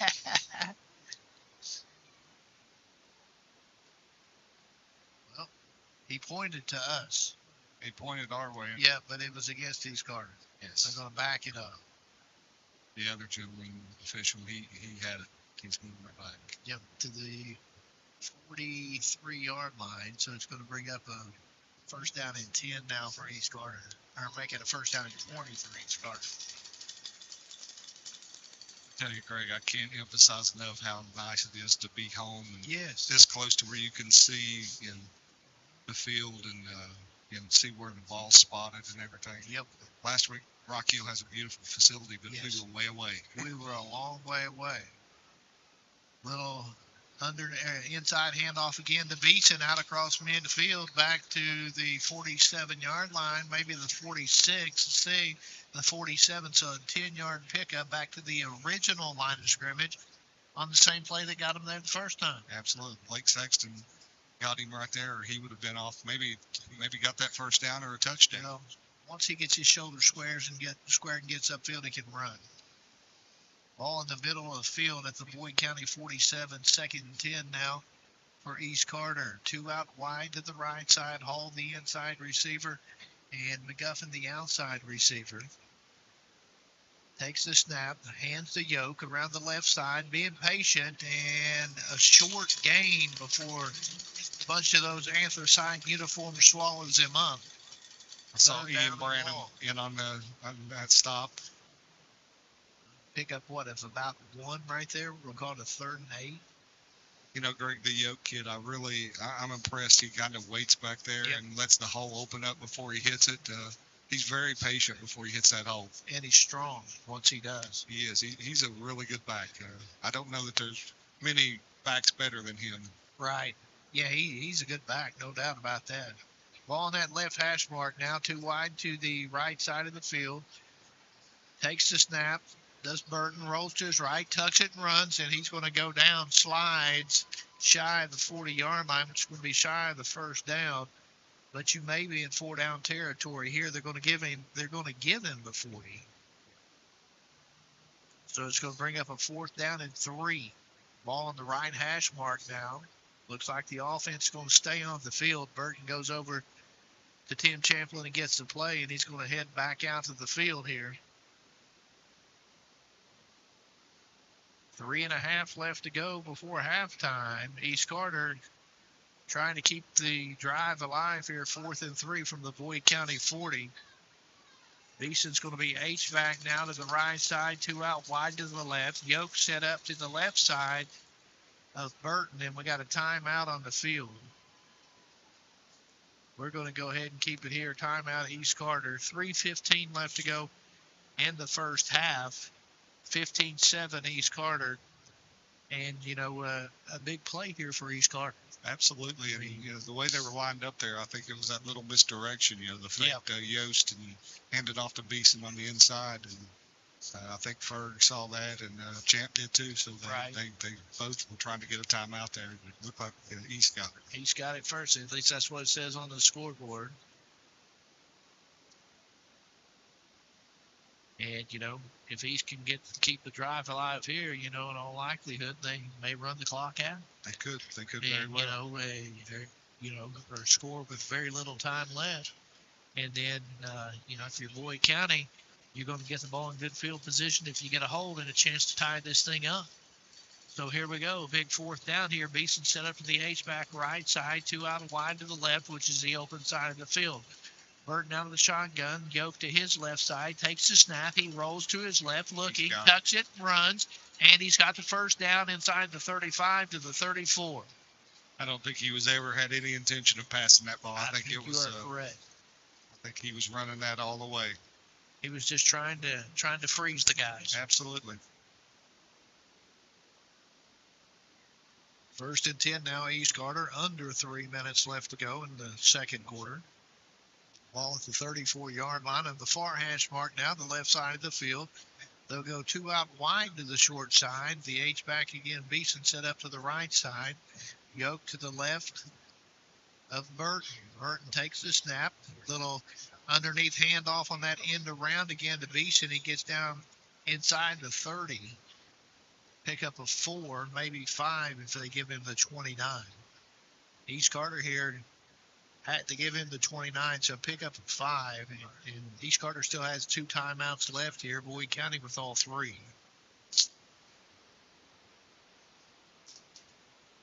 Maybe getting into field goal territory here as well. 2 outside to the right now, or 2 out wide to the right now, which is the open side of the field. Burton out of the gun, takes the snap, hands it off, and Yoke, nice spin move, picks up a couple down to the 27-yard line, brings up a 3rd down and short. 1:49 left to go now to half, and the clock running. Got a flag on We the got play. a flag on the play. Waiting on Lane Hughes. Looks like a face mask against Boyd County. So that will give them the first down. 1:47 left to go before halftime now. Clock stopped for the penalty. And the ball's marked. So about the 22, 23-yard line. I believe so. Out of the shotgun. Takes the snap. Fakes the Yoke. Inside handoff again underneath the beast, and this time he's stopped for a loss. Tell you what, Castle in there on that one. they've been going to that a lot here since we've come back out, and it's been successful. I was going to say, you just keep running it. Yep. Ball looks like it's at about the 23. They give him the original line of scrimmage here. 2nd down and 10. 1:19 in the clock running. Try to keep it down to at least keep the ball for the half if they don't score. They don't want Boyd County to get it back. 2 out wide to the right, the open side of the field. Hand off, nope, play action to Yoke. Burton's going to tuck it and run. And he gets to the outside, inside the 15, down near the 10 before he's brought out of bounds by Cam May. First down with 53 seconds left to go here in the second quarter. Let's see if they spot it inside the 10 or at the 10. It's going to be at the 9. Okay, at the 9, so it's going to be first down and goal. Tell you, Greg, for a sophomore, this Burton kid looks like a seasoned veteran out there. He does. He's running the team well. It helps when you got 2 stud running backs back there like Yoke and Beeson. They're doing a really nice job, and you know that pass early in the game kind of opened things up to where we have to respect their passing game. Phoenix way outside to the left side now, and looks East Carter's going to burn a timeout, it looks like. We'll go ahead and step out and take a break. So 53 seconds left to go in the half. East Carter 15, Boyd County 7. Back after this on the Total Media Sports Network. Since 1930. Hi, David. Back for your morning routine? Clark's Refresh Rewards program is something you'll flip for. Hey, Isabella. Hi, Annabelle.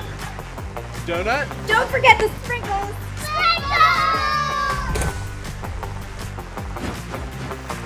Cream and sugar. Download our app today and enjoy all of the rewards. No flipping required. Clark's Pump and Shop. Return, refresh, refuel. At Members Choice Credit Union, we believe that strong communities begin with strong partnerships, and that starts with trust. Since 1932, we've proudly served the families and businesses of this region because your goals matter, your family matters, and your future should be built on a foundation you can count on and trust. Members Choice Credit Union, your money, your future, your choice.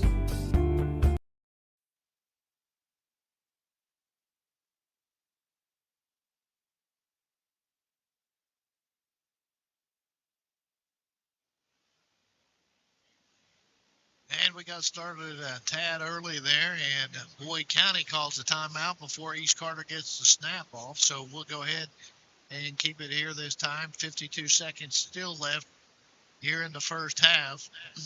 So Boyd County burns their first time out of the half. Evan Ferguson saw something he didn't like and got the timeout out of it. Big time here for Boyd County to make a stop.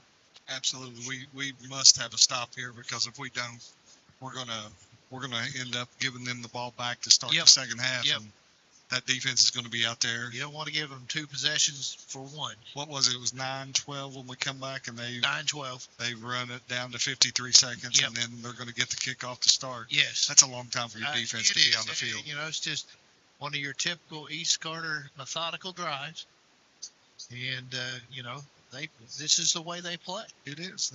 A couple years ago, you know, Ferg mentioned earlier in this week in our coaches show, there was one game with East Carter a few years back. We only got 6 possessions. Yeah. So it's because they yes. control the ball. They dominate the ball. So Yoke set up to the left side now of Burton. 2 out wide to the left, the open side of the field. Burton takes the snap, hands it to Yoke up the middle, down to the 5, and he's brought down. East Carter still with that 1 timeout left. They're going to keep it in their pocket right here. Well, no, they're out. No, they do have 1 left. They have 1. We have 2. We've got 2. Snap, little quick pitch to Yoke. Cuts it back up, and as he ends up, he's short of the goal line, about the 1-yard line. 26 seconds left, and they call their final timeout to East Carter. It's going to bring up a 3rd down and goal now. Now, obviously, right here over the sideline, you're going to get 2 plays in. Tell them what you're going to do for 2 plays here, because you don't have any timeouts left. Boyd County still has a timeout if they see something they don't like. So, you know, it's getting danger time here for Boyd County in the first half. It's a 1-possession game, and East Carter trying to make it a 2-possession game, then get the ball back. A big series right here. Well, if we can hold them here, it will boost our confidence Absolutely. going into the halftime. And it's a shortened halftime here tonight, so hopefully we can get a stop right here, get them in the locker room, and regroup, and then get back out here and see what we can do in the second half. Yep. And, you know, you've got to come back out and play a lot better in the second half. Absolutely. You know, you've had a lot of negative plays here in the first half, and to be down 15-7, you feel very fortunate. If we can go into halftime down 15-7, we are very fortunate. You'll feel good about it. We've had a disastrous first half so far. So out of the shotgun, Burton takes the snap, gives to Yoke up the middle. He's in the end zone, almost untouched. 21-7, a chance with the extra point here for East Carter will be Reese Bush. So 22 seconds left to go in the half. East Carter punches another one in.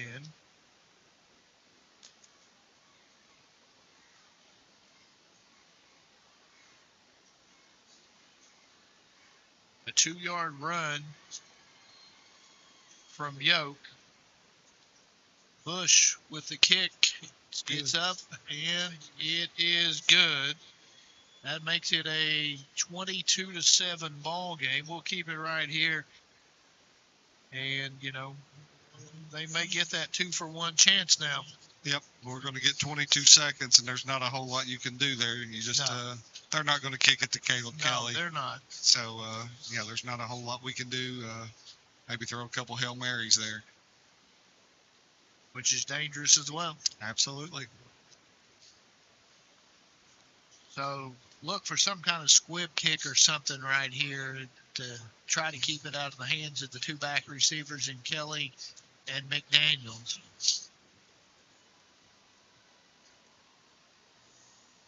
East Carter's come out and played inspired football here in the first half. They have. They've come right out and punched us in the mouth, and we've got to respond.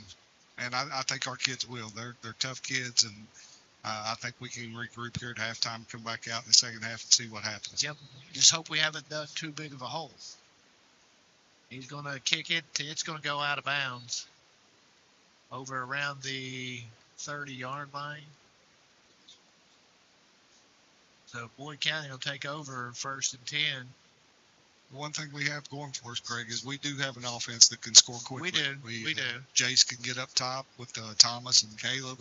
And he's already done that once tonight. Yes, absolutely. And then you got Cam May and Caden Butler. I mean, there's 4 nice receivers out there. And we're going to get the ball here. What, about the 40? Is that We're correct? going to put it at the 39. Well, let's see. Yeah. He spotted it at the 39. So that's where they're calling it went out of bounds at. So 1st and 10. Well, are we going to spot it? Yep, we are now. At the 39, at their own 39. McDaniel's in the backfield with Manning set up to his left. 2 wide to each side for Boyd County. The ball over here on the near hash mark, the left hash mark for Boyd County. Manning takes a snap, drops, throws, and has May across midfield, and he gets out of bounds to stop the clock with 17 seconds left. It moves to change now for Boyd County. At the East Carter 48, still working from the left hash mark.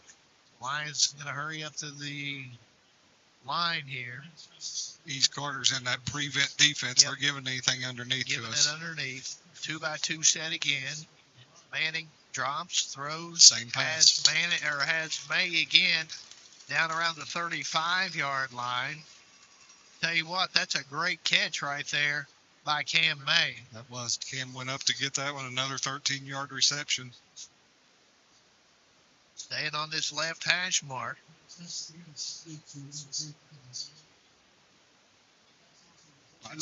Take a shot up top here to Thomas. 2-by-2 set here. Manning drops, looks, throws to the right side now. Has his receiver Crawford, who gets out of bounds just outside the 20-yard line. Tell you what, it's been a nice drive. It'd be nice to see him finish it off with 10 seconds left to go. Well, they're not going to give him out of bounds because it's down to 9 now. Or, well, the second stopped and the second ran off. That's why I didn't know what they were going to call.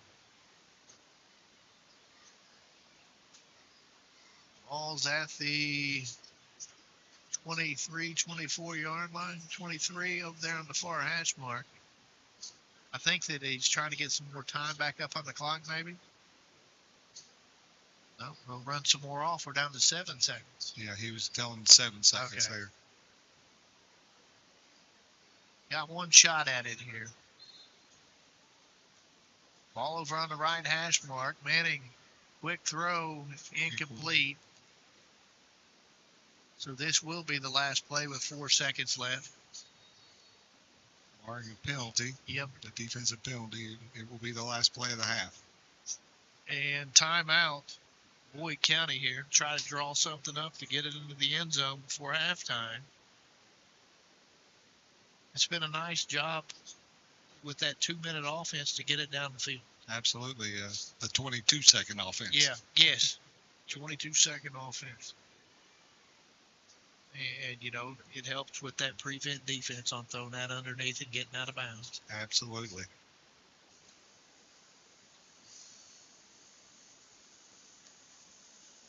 Where we're at, too, with the timeouts. Are you thinking Ryan Crank possibly?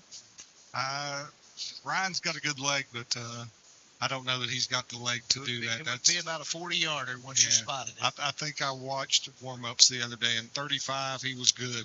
Yeah. Outside of that, he got a little erratic. So the Lions will send their offense back out onto the field here. Blake Sexton will go into the backfield. Ball over on that right hash mark. Sexton set up to the left side of Manning. 2 wide to each side now for Boyd County. Takes the snap, drops. Here comes the pressure. Rolls to his left. He's sacked, and that's going to end the half. 22-7. East Carter leads it here. And let's make sure there's no flags. And let's see. Because we're staying out on the field here. We had a Boyd County timeout. Okay. Before the snap. Oh, it was before the well, snap? I would assume. Well, no. They're putting 1 second on the clock.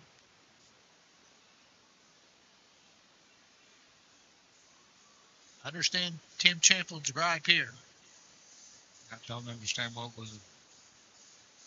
So they gave us a timeout after the sack. They were on him pretty quick. Yes. Yep. I don't know that they were that quick, but they were right on him.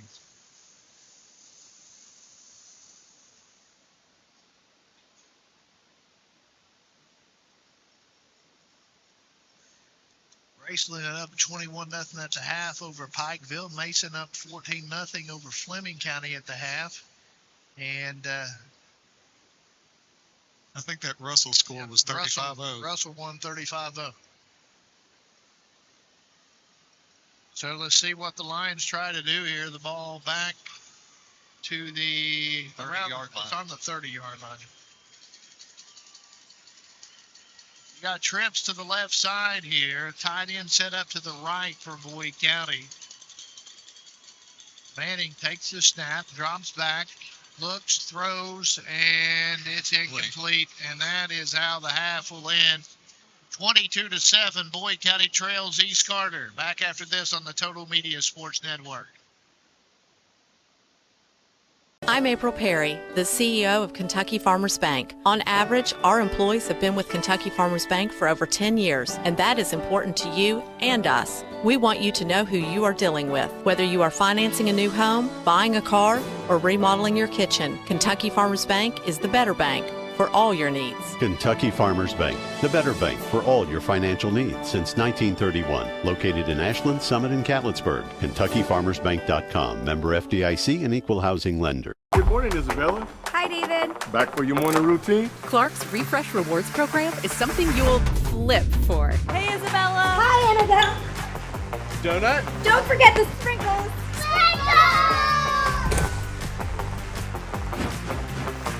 Cream and sugar. Download our app today and enjoy all of the rewards. No flipping required. Clark's Pump and Shop. Return, refresh, refuel. At First National Bank, we strive to make every person that walks through our doors feel like family. Because to us, you are. For over 120 years, we have lived in and served the families of Kentucky with genuine care through the good times and the bad. Come and see the difference banking with family can truly make for you at any of our 7 locations or visit our website at www.fnbgrayson.com. First National Bank, member FDIC. Fall fishing season is just around the corner, and Border Sporting Goods is your fishing headquarters for rods and reels from G. Loomis, St. Croix, Fenwick, Lewis, Shimano, Daiwa, and Abu Garcia. No matter the species of fish you are targeting, Borders has the perfect setup to make your next trip on the water a success. Borders has baits in every size and style, with a wide selection of tackle from Berkeley, Strike King, Zoom, Z-Man, Bandit, and many more. Before hitting the water for your next fishing trip, stop by and stock up at Border Sporting Goods, US 60 West in Ashland. If you can picture yourself in a better job and a better life, there are thousands of openings in Kentucky.com. Primary Plus is celebrating 40 years of its mission of quality, advanced, affordable health care. With over 11 primary care locations throughout the region, Primary Plus believes in our communities and our patients. The Primary Plus name means primary care plus so much more. Offering extended services such as women's health, pediatrics, dental, counseling, diabetes management, infusion services, and on-site pharmacy that offers free delivery. Primary Plus believes in connecting health care for you and your family and is always welcoming new patients. Learn more at primaryplus.net. I started my 20th year in education, born and raised in Lexington, moved to West Virginia in 2017, and started here at Boyd County High School as the counselor, and then worked in the district for 5 years, and now I'm principal. Yeah, you're the principal, and doing a fine job at that. Thank you.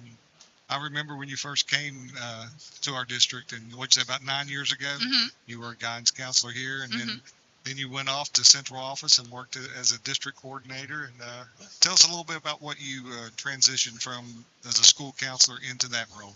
Yeah, so my previous role, I was helping with school counselors, supporting them from preschool to high school. I worked with positive behavior support systems. I went and supported principals, helped with crisis and threats, and just anywhere safety, whatever was needed, I was there. Absolutely. Well, so far, I mean, we're 7-8 days into 6 days. Really? No, 7.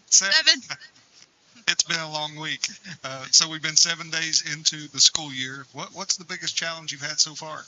My biggest challenge so far is I don't know the kids' names. I don't know them. So well, I see you out every morning greeting them as they come in, and and you'll learn the names, and they're starting to learn you.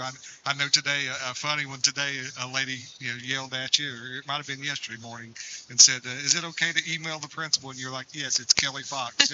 She had no clue, but she'll get to know you.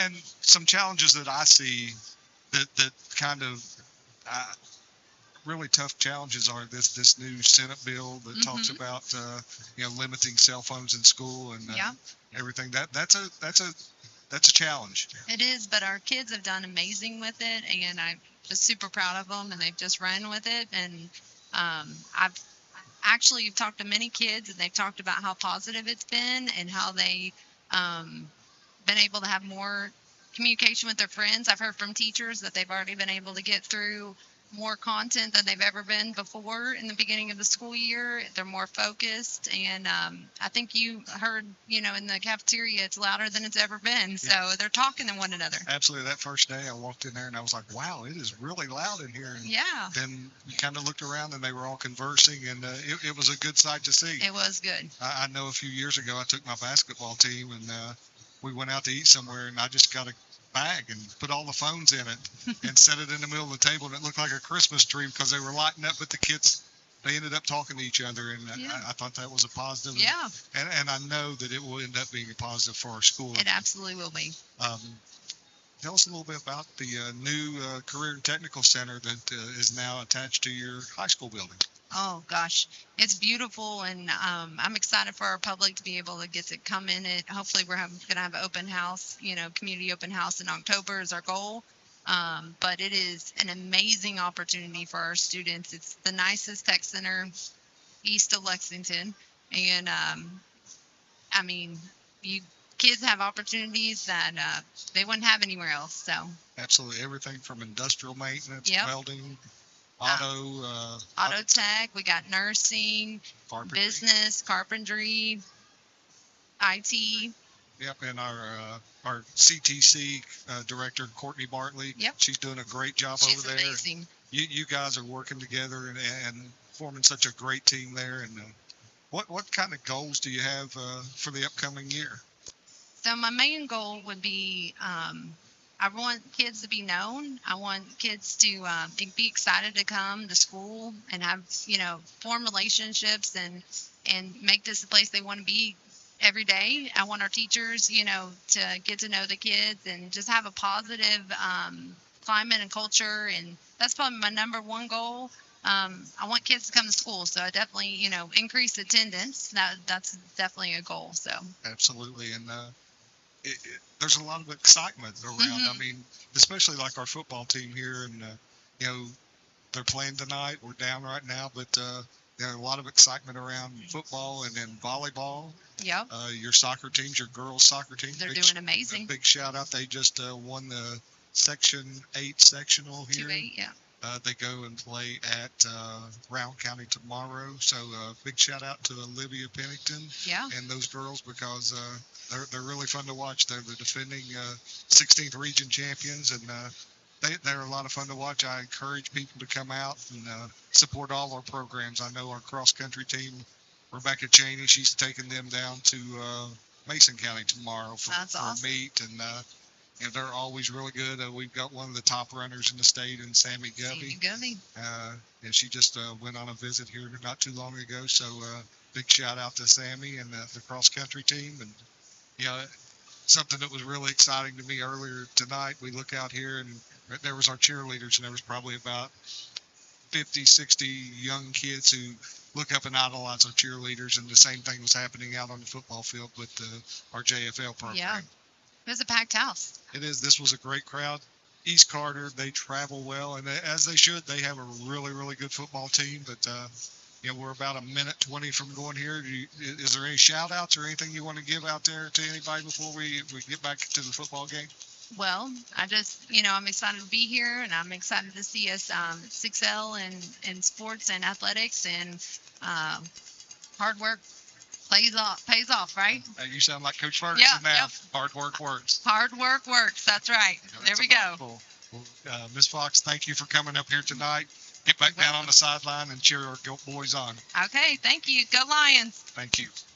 Looking for the latest archery gear? Check out Border Sporting Goods for your best selection of Hoyt and Matthews bows, as well as 10-point crossbows with a full selection of accessories for all your hunting needs. Borders also offers a full selection of shotguns and rifles with plenty of ammunition and reload supplies, along with a full selection of benchmark and case knives. Borders is your headquarters for the largest selection of Liberty gun safes in the area, no matter how big or small you need to keep your firearms safe. Before your next hunting excursion, stop by and stock up at Border Sporting Goods, US 60 West in Ashland. Discover the convenience of Clark's Pump and Shop, your go-to local pit stop. Clark's proudly serves your neighborhood with new locations popping up just around the corner. Swing by today and indulge in a selection of your favorite snacks and drinks. We're committed to elevate your on-the-go taste experience. Clark's Pump and Shop is your premier destination for all things convenience and satisfaction. Stop by today at a Clark's Pump and Shop near you. Clark's Pump and Shop. Return, refresh, refuel. At First National Bank, we strive to make every person that walks through our doors feel like family.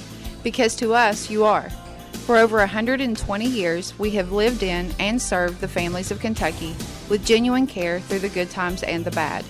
Come and see the difference banking with family can truly make for you at any of our 7 locations or visit our website at www.fnbgrayson.com. First National Bank, member FDIC. I'm April Perry, the CEO of Kentucky Farmers Bank. On average, our employees have been with Kentucky Farmers Bank for over 10 years, and that is important to you and us. We want you to know who you are dealing with. Whether you are financing a new home, buying a car, or remodeling your kitchen, Kentucky Farmers Bank is the better bank for all your needs. Kentucky Farmers Bank, the better bank for all your financial needs since 1931. Located in Ashland, Summit, and Cannonsburg. KentuckyFarmersBank.com. Member FDIC and equal housing lender. If you can picture yourself in a better job and a better life, there are thousands of openings in KentuckyKentucky.com. Primary Plus is celebrating 40 years of its mission. Welcome back to the Boyd County Attorney Curtis Dodson broadcast booth. Curtis is working hard to make Boyd County a safe place to live, work, and play. That's Curtis Dodson, Boyd County Attorney. Tonight's football game is also being brought to you in part by Kurt Robinson State Farm Insurance. For all your insurance needs, see Kurt Robinson. And also by Boyd County Clerk Kevin Johnston, serving all the residents of Boyd County with offices in Cannonsburg, and Ashland. And we're about ready to start the second half. Boyd County will kick the ball off to East Carter. Connor Davis will be the man to kick it here for the Lions. 22-7 your score. The Raiders are on top.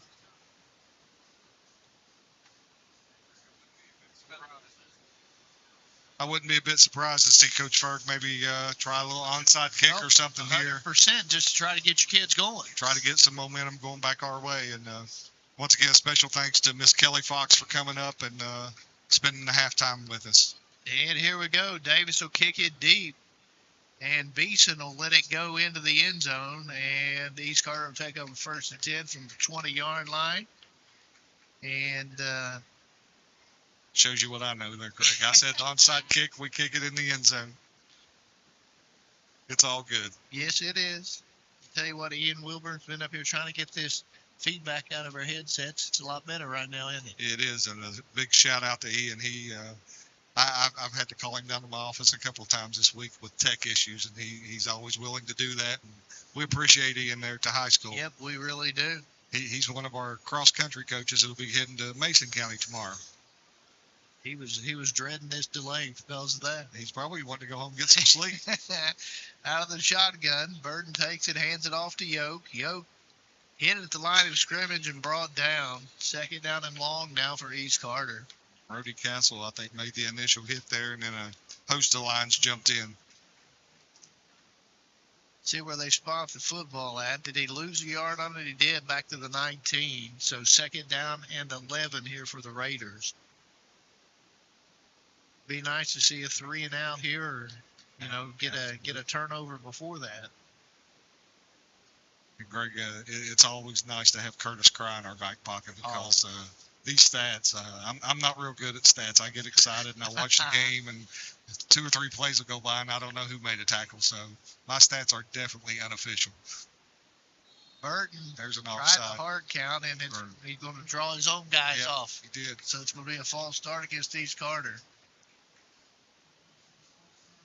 And that's what you'll see East Carter do. They will take as much time as possible and try to keep that ball on their side. And I would hate to see what the time of possession was in the first half. It was definitely in favor of East Carter. And that brings up, instead of a second down, 11 brings up a second down and 16 now. Ball back inside the 15 to the 14. No, make it to, about the 14. They'll work out of that shotgun again. Takes the snap, drops, looks down the sideline, and hits the running back short. And Brody Castle immediately took him down there. That was to McGuffin. He was actually out wide, but he ran a short route. Down to about 10 and a half left to go here in the third. Third down and 11 here for the Raiders. See if we can get the Lions offense back onto the field here. Got it 22 seconds after the delay, didn't we? Yes. That's all we had. That was it. Out of 9 minutes and 12 seconds. Takes the snap. Does Burton. Looks. He's under a heavy rush. Tucks it. Runs. He's going to have the first down after there's a flag. Broke a couple tackles. And Boyd County's point and say it's against East Carter. Walking the back on that side over there. Yep, I think that you're right on that one, and it should pull it back. It was a nice scramble by Burton. He eluded several defenders there. He's athletic, and you give him some space to run, he's going to. Make sure the official call face mask on the offense. Oh wow! Don't see that call much. That might have been one of those where somebody just got a hand in the face mask there. Yes. I'm watching the replay here now, trying to see it. And that backs it up inside the 10-yard line, or make that inside the 20-yard line to the 16, 17, somewhere around there. Yep. So it's third down and long, third down and about 13, maybe 14 for East Carter, working from that left hash mark. 2 out wide to the right side, the open side of the field. You got Beeson on that little end around and handoff underneath here, too, that you got to be careful about. Burton. Here we go. He eludes one tackle, throws it. It's up in the air, and it's caught. Oh, okay. Incomplete. I thought Hall came down with it. Now I see it on the ground. It's going to be fourth down. I'll tell you what, a great effort by Hall. It was. I thought he had it there, and then maybe when he hit the ground, it came loose there. But and he's coming up gingerly, too, getting back to the huddle. It was a jump ball there. We had several lines right there with him, and he almost made a spectacular catch there. Yep. That ball hung in the air and gave our guys a chance to get to it. Absolutely. Punt team out on the field now for East Carter. That looks like Reese Bush to punt it away. Is that correct, Ian? Okay. So here we go. It's a good snap this time. He drops it, and now he kicks it. It's a line drive bouncer. Boyd County's going to get away from it. They're going to down it to the 34-yard line, and Boyd County's going to take over in great field position. I don't know if we got a hand on that or not, Greg, but it was a low kick. Well, once he dropped the ball, it was actually Burton instead of Bush punting the football. And once he dropped it, he was in trouble. He was fortunate just to get it off. Now, the last time when we got that block punt, we took over in about this same part of the field, couldn't capitalize on it. See what the offense can do here. 34-yard lines where the football is at. Manning with his troops out on the field. 2 wide left, 1 to the right side. Manning takes the snap and hands it to McDaniels. We got a flag and probably a false start because they blew it dead. So, let's see. False start. Here we go, behind the chains again. Behind the chains again. That's been the story tonight. Back to the 39 now, 1st and 15. 9.5 left to go, third quarter. 22-7 East Carter.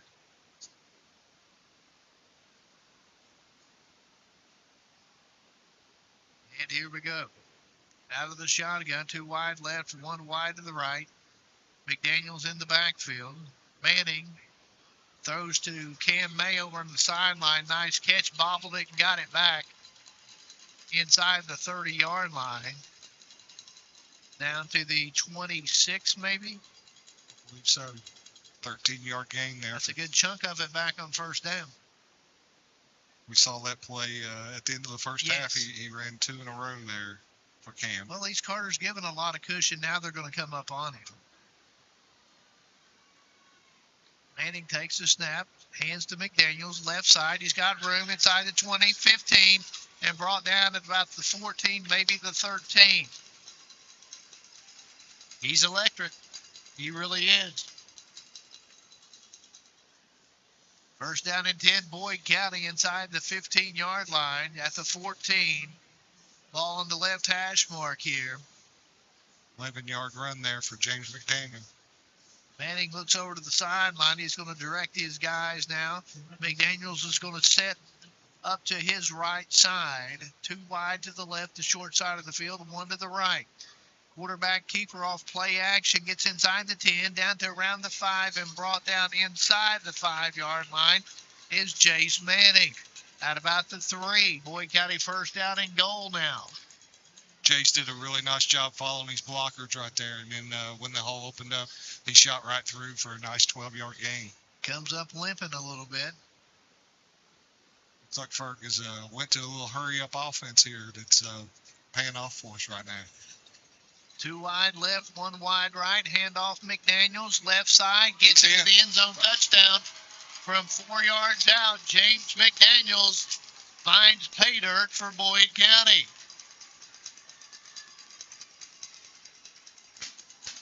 .805 left to go in the third. Boyd County gets back to within a score here with a pending extra point.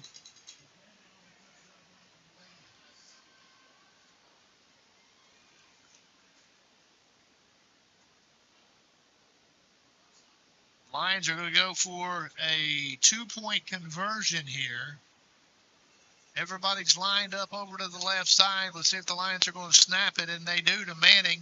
Rolls to his right, looks, throws back across. It's complete. Did he? Okay, it's good. Did you see who caught it? I couldn't see. I thought Caden Butler. Caden Butler? Did it? Well, I don't know if he caught it or not. I don't know if he caught it or not. He went down. I never seen the hands go up. So 8:05 left to go. It must have been incomplete. Yep, it's incomplete. So we'll keep it here. It took us a minute to find out whether it's incomplete or not. So it still stays a 2-possession game with the point after failing on the 2-point conversion try.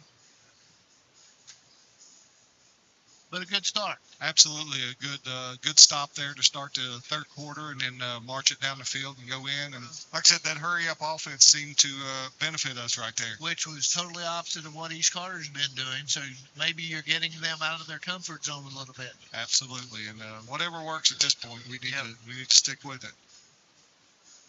I'm going to take a page out of your playbook now. Wouldn't surprise me if we would see an onside kick right here. I'm not even guessing anymore, Greg. I think Connor's going to try to boot it to the end zone. Here we go. And you're right. It's a nice kick, too. It's going to find the end zone.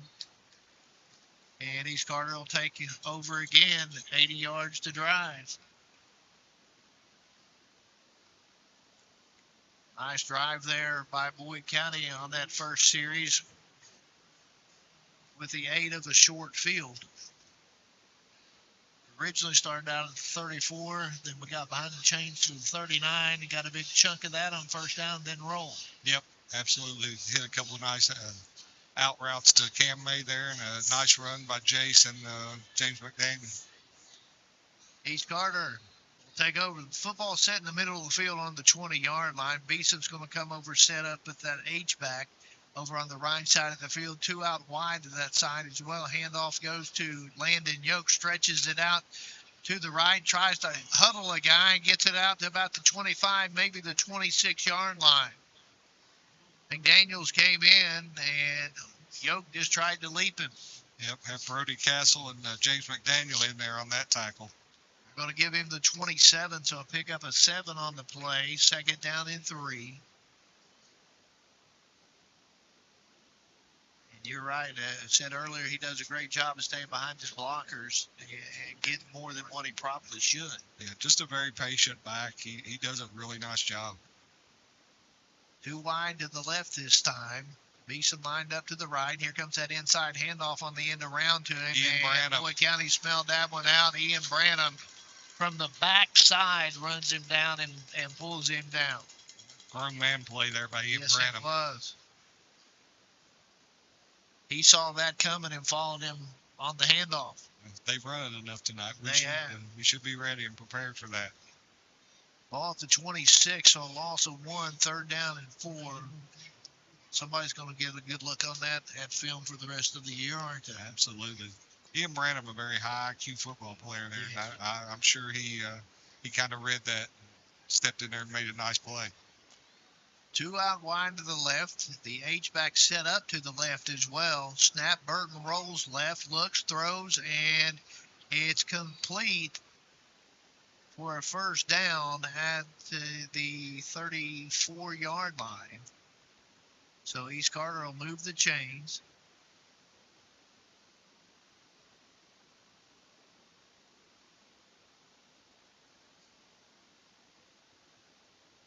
And do we have a flag on the play? Okay. It's out around the 29-yard line. Holding on the defense.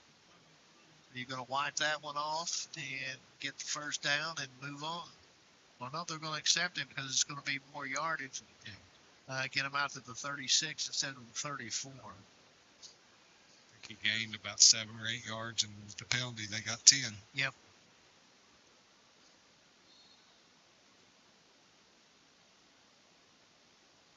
Two out wide to the right side now, which is the open side of the field. Beeson, the H-back, set up to that right side as well. Yoke, the setback, is set up to the right side of Burton. Burton takes the snap and gives it to Yoke up the middle, out across the 40, spins 45, and out to the 48-yard line is where he'll get, and that should move the chains again for East Carter.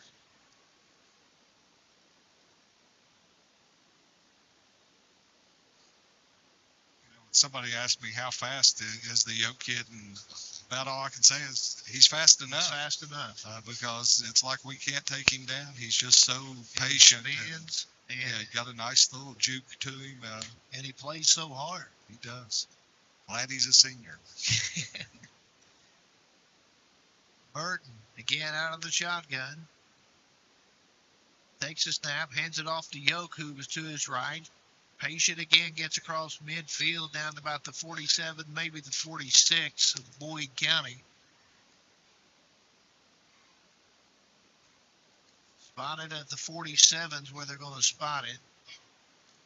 Pickup of 5. It brings up second down and 5. The clock running at 5:19 here in the third quarter. It's East Carter 22, Boyd County 13.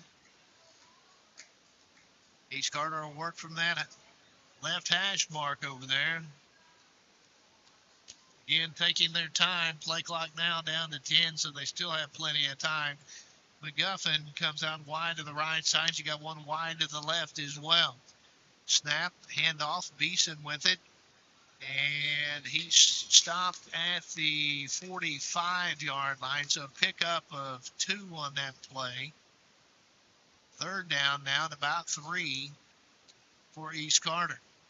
And looked like Taryn Tackett, Brody Castle, and maybe Ken Barrett in there on that tackle. No, 74 Kate Thompson. I'm sorry. Yoke got a quick breather. He went out for one play, and he's back in. Third down and 3. He's probably the guy getting the mail here, too.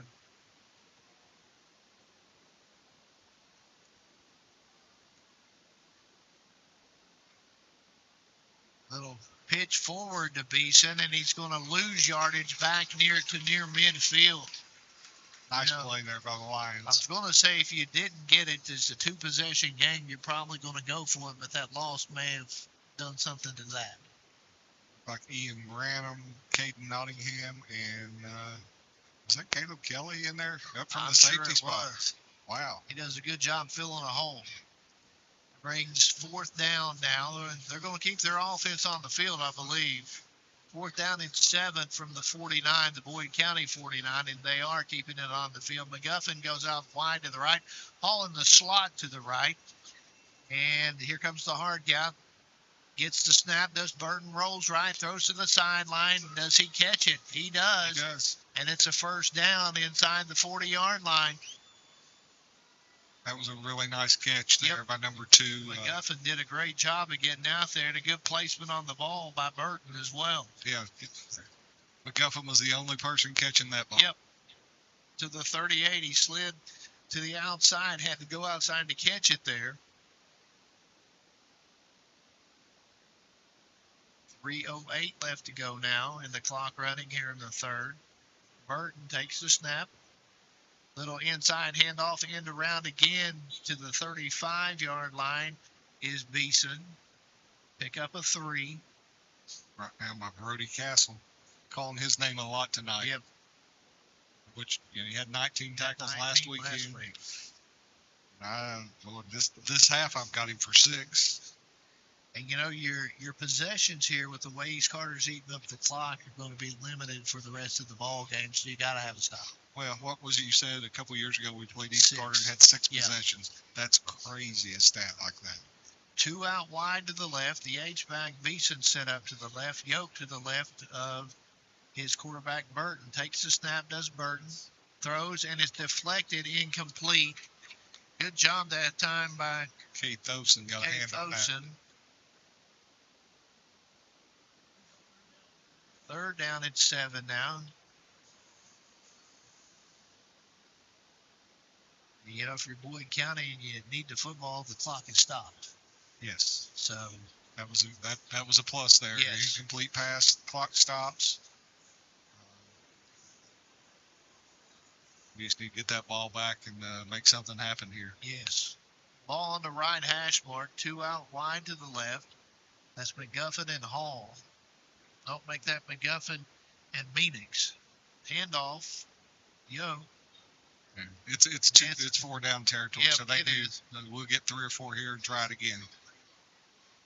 And let's see, they're going to spot it at the 30-yard line. He's going to be short. It's going to bring up a 4th down and 2. They need to get to about the 28. Staying on this right hash. Looking over there to a down and distance marker, it's about 1.5 yards. Phoenix and McGuffin goes out wide to the left. And here comes the snap. Yoke with it. First down, and that will keep the drive alive.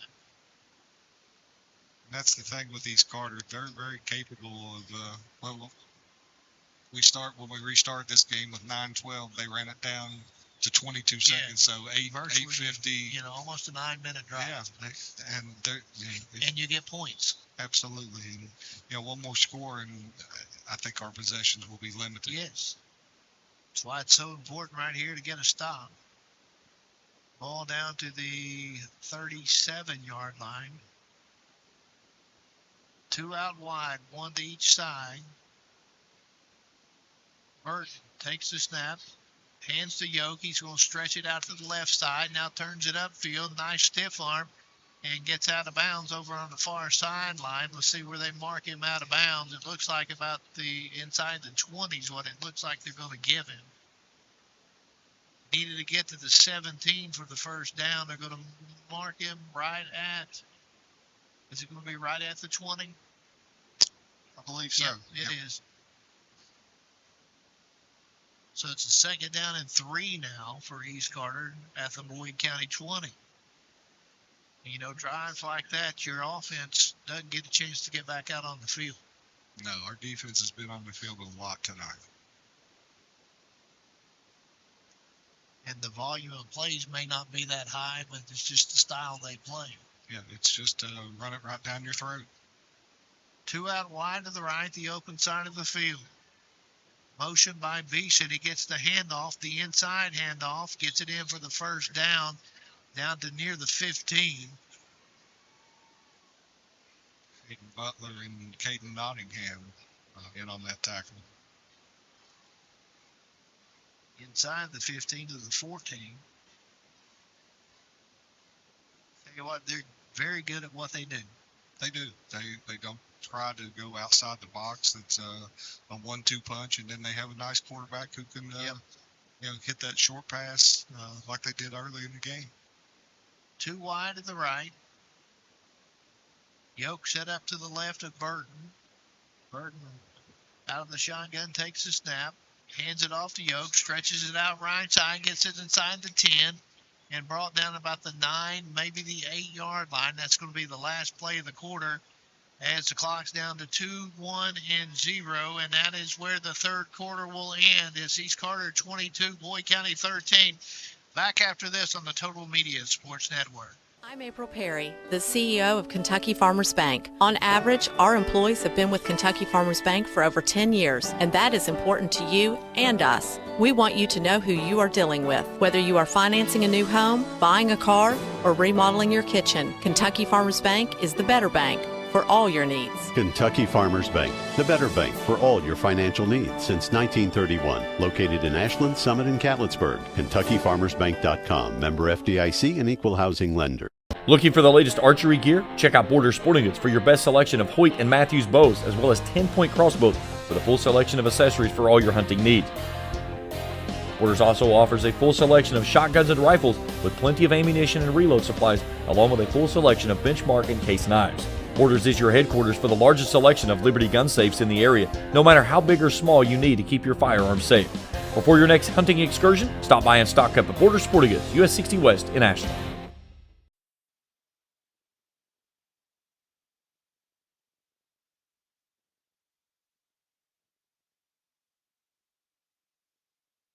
Back to the Boyd County Attorney Curtis Dodson broadcast booth. We're starting the fourth quarter right here. It is 22-13. East Carter on top of Boyd County. And we moved sides of the field and we're still out on the field here. So both teams here getting set for this fourth quarter. This game also being brought to you in part tonight by Kurt Robinson Insurance, State Farm Insurance. For all your insurance needs, see Kurt Robinson, State Farm Insurance. And by Boyd County Clerk Kevin Johnston, serving all the residents of Boyd County with offices in Cannonsburg, and Ashland. And we're ready to play football. The football inside the 9-yard line. Second down and about a 5 here for the Raiders. Ball over on that right hash mark. Yoke set up now to the right side of Burton out of the shotgun. Burton watches Beeson go in motion, hands it off to him on that inside handoff. He's shy of the 5. It's going to bring up a third down and short now for the Raiders. It's already a 2-possession game at 22-13, a 9-point game. I just looked at the radar. It doesn't look good. We don't have much more time. Don't have much more time. I don't know if it will be thunder and lightning, but the rain is At least the rain is coming. Don't forget, after the game, we'll talk to Boyd County head coach Evan Ferguson. Burton takes the snap, hands to Yoke. He gets it inside the 5 and down, and it's enough for a first down. It's going to bring up a first down and goal now for the Raiders. He's down to the 1.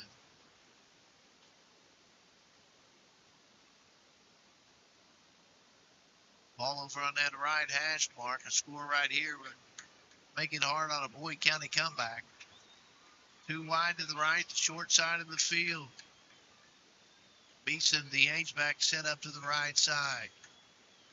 Snap, hand off to Yoke. He finds his way into the end zone. Touchdown. So with 10:46 left to go here in the third quarter, Landon Yoke from 1 yard out puts East Carter up 28-13.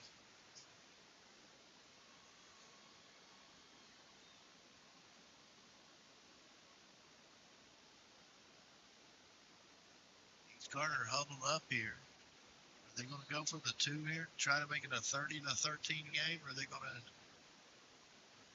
Let's wait and see. Looks like it's what they're going to do, keeping the offense on the field.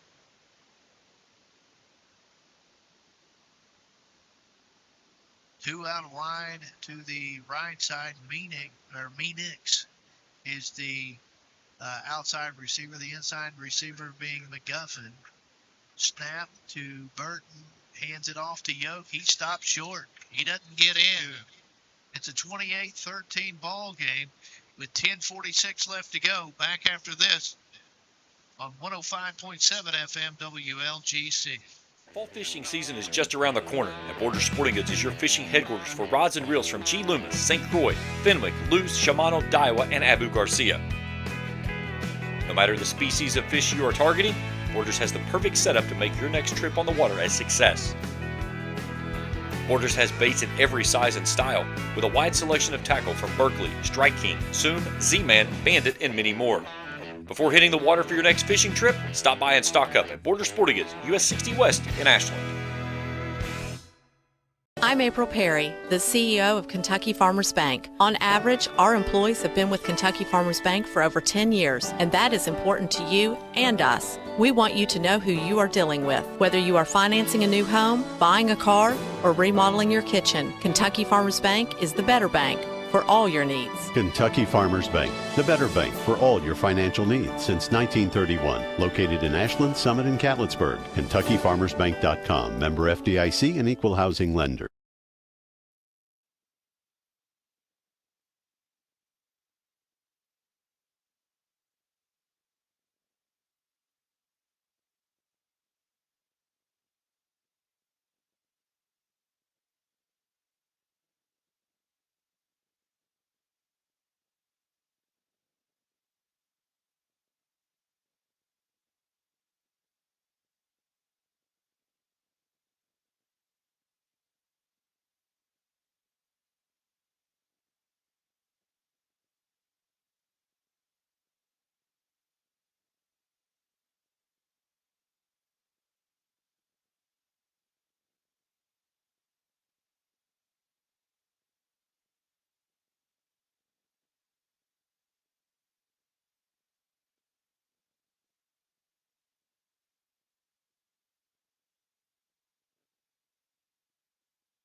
Get this in.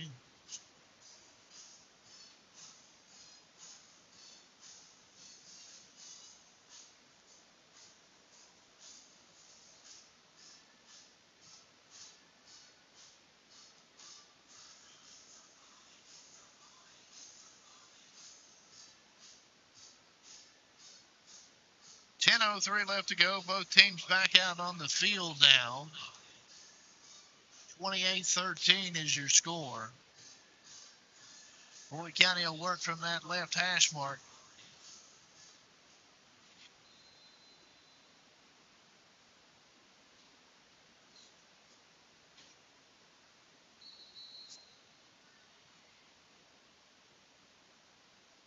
And we've got a whistle here again.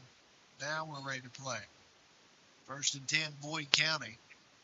Manning out of the shotgun, takes the snap, hands it off. McDaniels out across the 35, brought down at the 39.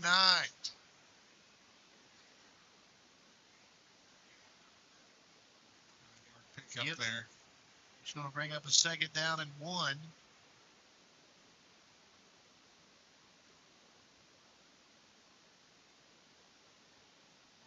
He gets the ball. He's got a chance to take it home. Every time. Every single time. Manning out of the shotgun again. 2 wide to the right, 1 to the left. McDaniel set up to his right side. He drops, fakes, now lets it fly down the left sideline. He has his man, but it's incomplete, in and out of the hands of, is that Cam May over there? I believe so. I do too. Unbelievable effort. I'll tell you what, that's a good shot at the, especially on the 2nd down and 1 there. Now you got a 3rd down and short, still very manageable to get the 1st down. Tell you what, he almost had it too. Crawford out wide to the right, slot to the right is Kelly. May goes out wide to the left all by himself. And Manning will take the snap, hands it off and hit in the backfield. Maybe the line of scrimmage is Blake Sexton, so no gain. It brings up a 4th down and 1 down. You're in a situation where you got to go for it. Absolutely. There's no punt in the ball now. No, you're under 9 minutes left to go in the ball game. 2-score game. And with the way East Carter's been eating the clock, you've got to take a chance. Ball out in the middle of the field at the 39, at the Boyd County 39. 2 wide left, 1 wide to the right. Hard count. East Carter jumps, and Boyd County's going to get a free set of downs. Right, the rain's starting to fall here. I can see it up on the lot. It is. And the fans are starting to clear out. And we got a big wave coming. Yeah. Don't know how much longer we'll be playing. 1st down and 10 now, Boyd County from their own 44-yard line, still in the middle of the field here. Manning out of the shotgun, takes the snap, drops back under rush, tucks it, cuts to his right, gets taken down at about the 49-yard line, the East Carter 49-yard line. He crossed midfield. Nice pickup there on a broken play. We're down to 8:05 left to go. Boyd County's going to have to hurry it up here. Yep. 2nd down and about 3 yards to go to get a 1st down. We've got 1 out wide to the left, 2 out wide to the right. Out of the shotgun, Manning with the snap, throws to the near sideline to Crawford. He has the 1st down. Nice move to get inside the 40 down to the 38. And to keep the drive alive. Boyd County will be working from the right hash mark this time. May will go out wide to the left side, the open side of the field. 2 out wide to the right. Sexton set up to the left side of Manning. Manning takes the snap, drops, looks, throws to May. Inside the 40, down to the 35, still on his feet, and he's brought down. 1st down, Boyd County. I said the 30, he's on the 25, not the 35. 13-yard pickup there. Actually going to give him the 24. They'll work from the left hash mark this time. 2 wide to the open side. Manning takes the snap, looks, takes a shot at the end zone for Crawford. Oh, he almost had it. Incomplete.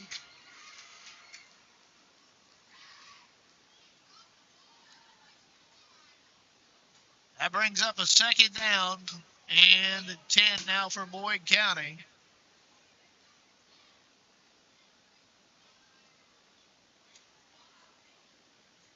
Almost got one there. Almost. And we have a light show. Must have been our lights. Here come the Lions again, 2nd and 10. Manning with the handoff to Sexton. Gets it inside the 20.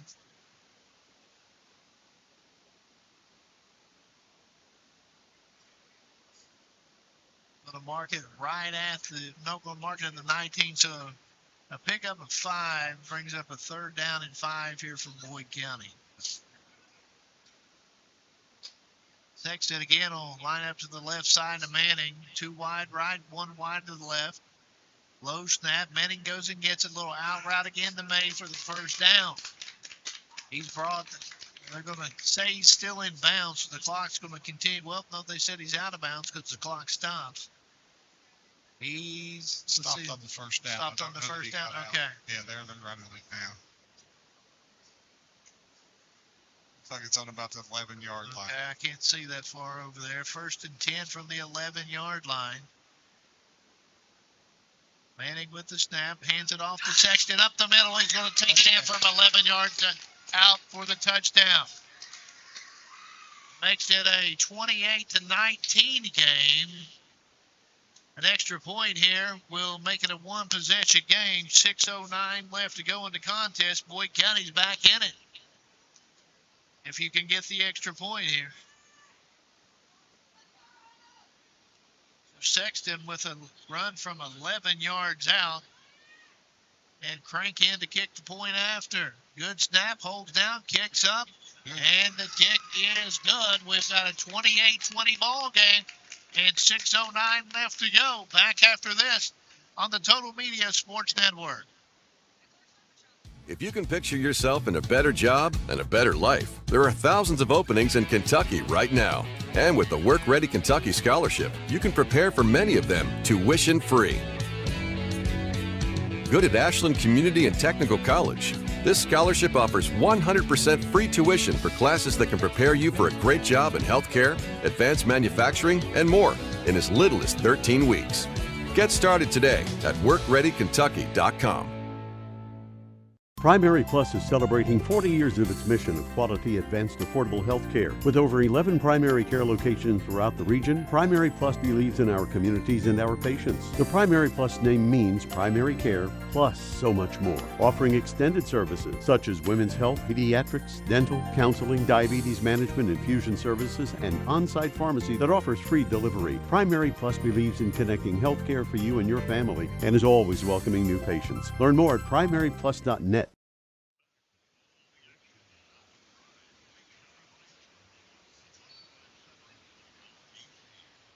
And the onside kick attempt by Boyd County goes out of bounds. So East Carter will have it out near midfield. Greg, once again, I forgot that last touchdown there.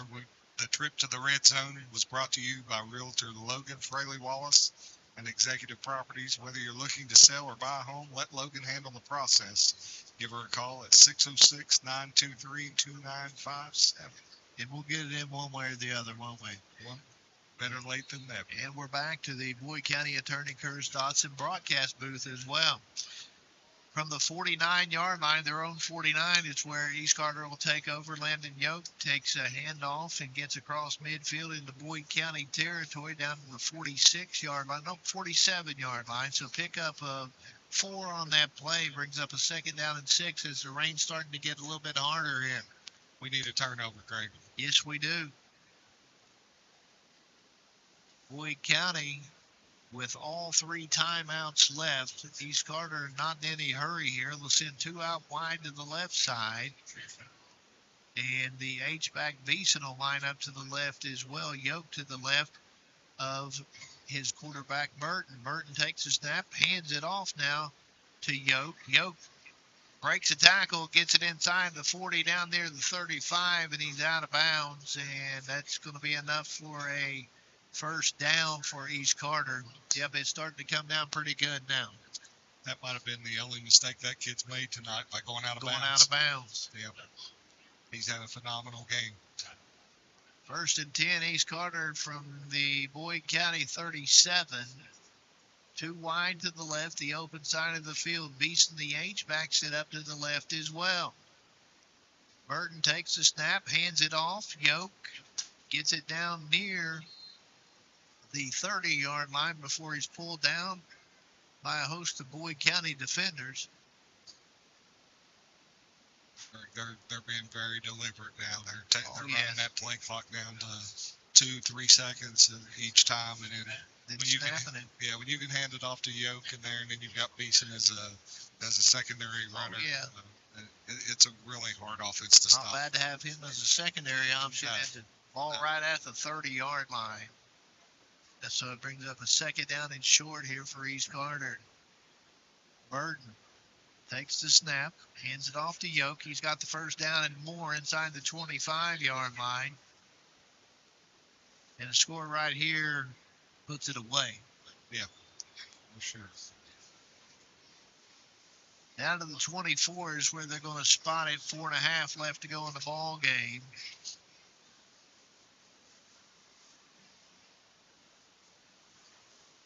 Clock is running. Our scoreboard there, it flashes, and you think it's lightning, but it's the scoreboard flashing there. At least that's what I hope it is. That's what we hope it is. Play clock down to 9 here. Burton with the hard count. We're down to 4. 3 takes the snap to Yoke on the handoff. Yoke is hit. Not much of a gain there. See, Brandon in on that stop. Second down and long now for East Carter. We'll mark it right back to the line of scrimmage at the 24. Still over there on that right hash mark, far side of the field to us. Boyd County next week in action at Mason County, so we'll travel to Maysville for that one. Mason County was up on Fleming County the last time we heard a score here. Too wide to the left. Burton, a little quick pitch to Yoke, left side, inside the 20, 15, 10, 5, and finally brought down. And it's going to be a first and goal now for East Carter. He's a really, really, really good running back, right? Yes, he is. First and goal, East Carter from about the 2, maybe the 3-yard line. Ball's out in the middle of the field here. 3 minutes plus left to go. We're down to 3 minutes now. 2 out wide to the right side. Burton out of the shotgun. Yoke set up to his right. Takes the snap. Hands it off. And trying to push the pile forward. Doesn't get in. It brings up a second down and goal now for East Carter. And we've got a late flag coming in. 2 of them now. Extracurriculars there. Let's see if that's going to be one on each team since 2 of them came in. That's the last thing we need right now. Yes. Wait on the official scores. Lane Hughes, they're offsetting, 1 on each team. Sportsmanlike on both teams.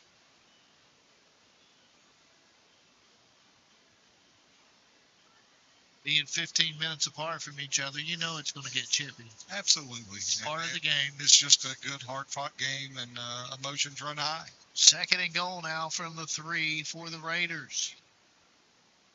2:35 left to go in it. 28-20. East Carter on top. A score here. We'll finish it off. And, little quick pitch to Yoke around the right side. He gets it in, makes it a 34-20 game with 2:27 left to go.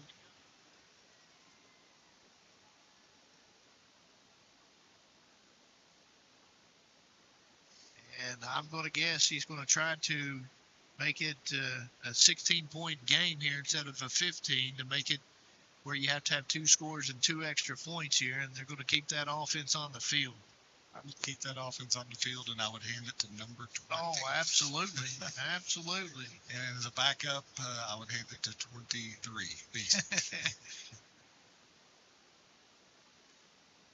So out of the shotgun, little quick pitch again to Yoke. This time he does not get it in. So it's a 14-point game, 34-20, 2-7, or make that 2:27 left to go in it. We'll just keep it right here. They're going to try to speed this thing up. I think so, but I don't know that they're going to be able to do that. I think we're done. You think so? Yep, looks that way. Well, let's see.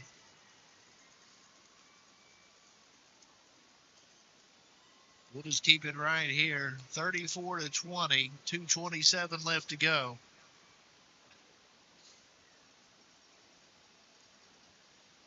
And we got Lane Hughes over here talking to Evan Ferguson.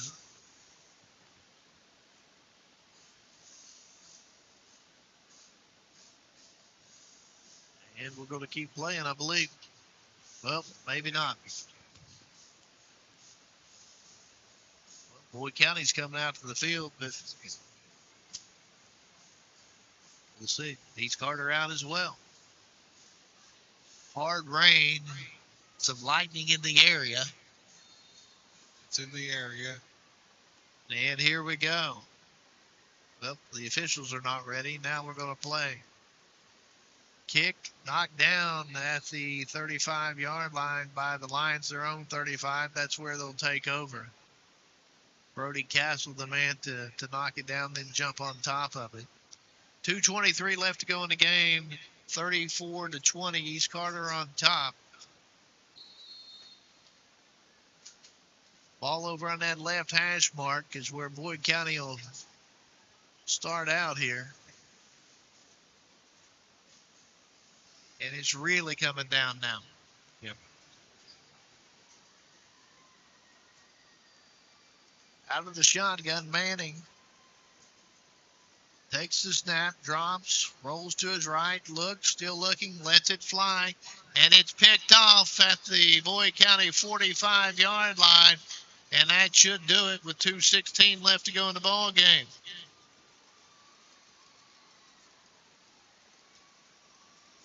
And they're going to go ahead and call this one right now. Yep. So Good East call. Carter's going to win it here tonight over Boyd County by a final score of 34-20. We'll wrap things up here, and with the weather, we'll see if we're going to have a post game or not. So 34-20, your final score, East Carter over Boyd County. Back after this on the Total Media Sports Network. Fall fishing season is just around the corner, and Border Sporting Goods is your fishing headquarters for rods and reels from G. Loomis, St. Croix, Fenwick, Lewes, Shimano, Daiwa, and Abu Garcia. No matter the species of fish you are targeting, Borders has the perfect setup to make your next trip on the water a success. Borders has baits in every size and style, with a wide selection of tackle from Berkeley, Strike King, Soon, Z-Man, Bandit, and many more. Before hitting the water for your next fishing trip, stop by and stock up at Border Sporting Goods, US 60 West in Ashland. At First National Bank, we strive to make every person that walks through our doors feel like family. Because to us, you are. For over 120 years, we have lived in and served the families of Kentucky with genuine care through the good times and the bad. Come and see the difference banking with family can truly make for you at any of our 7 locations, or visit our website at www.fnbgrayson.com. First National Bank, member FDIC. Good morning, Isabella. Hi, David. Back for your morning routine? Clark's Refresh Rewards program is something you'll flip for. Hey, Isabella. Hi, Annabelle. Donut? Don't forget the sprinkles.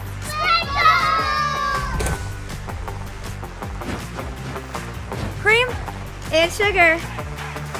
Download our app today and enjoy all of the rewards. No flipping required. Clark's Pump and Shop. Return, refresh, refuel. I'm April Perry, the CEO of Kentucky Farmers Bank. On average, our employees have been with Kentucky Farmers Bank for over 10 years, and that is important to you and us. We want you to know who you are dealing with. Whether you are financing a new home, buying a car, or remodeling your kitchen, Kentucky Farmers Bank is the better bank for all your needs. Kentucky Farmers Bank, the better bank for all your financial needs since 1931. Located in Ashland, Summit, and Cannonsburg. KentuckyFarmersBank.com. Member FDIC and equal housing lender. If you can picture yourself in a better job and a better life, there are thousands of openings in Kentucky. Kentucky.com. Primary Plus is celebrating 40 years of its mission of quality, advanced, affordable health care. With over 11 primary care locations throughout the region, Primary Plus believes in our communities and our patients. The Primary Plus name means primary care plus so much more, offering extended services such as women's health, pediatrics, dental, counseling, diabetes management, infusion services, and on-site pharmacy that offers free delivery. Primary Plus believes in connecting health care for you and your family and is always welcoming new patients. Learn more at primaryplus.net.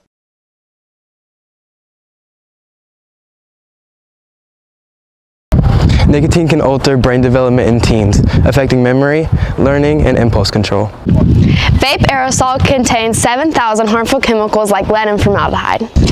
Make the right choice to not vape by avoiding, refusing, or leaving situations where you are pressured to use tobacco or vape products. Together, we can end the trend. If you need help quitting vaping or smoking, you can call Quit Now Kentucky at 1-800-784-8669 or visit quitnowkentucky.org. At First National Bank, we strive to make every person that walks through our doors feel like family, because to us, you are. For over 120 years, we have lived in and served the families of Kentucky with genuine care through the good times and the bad.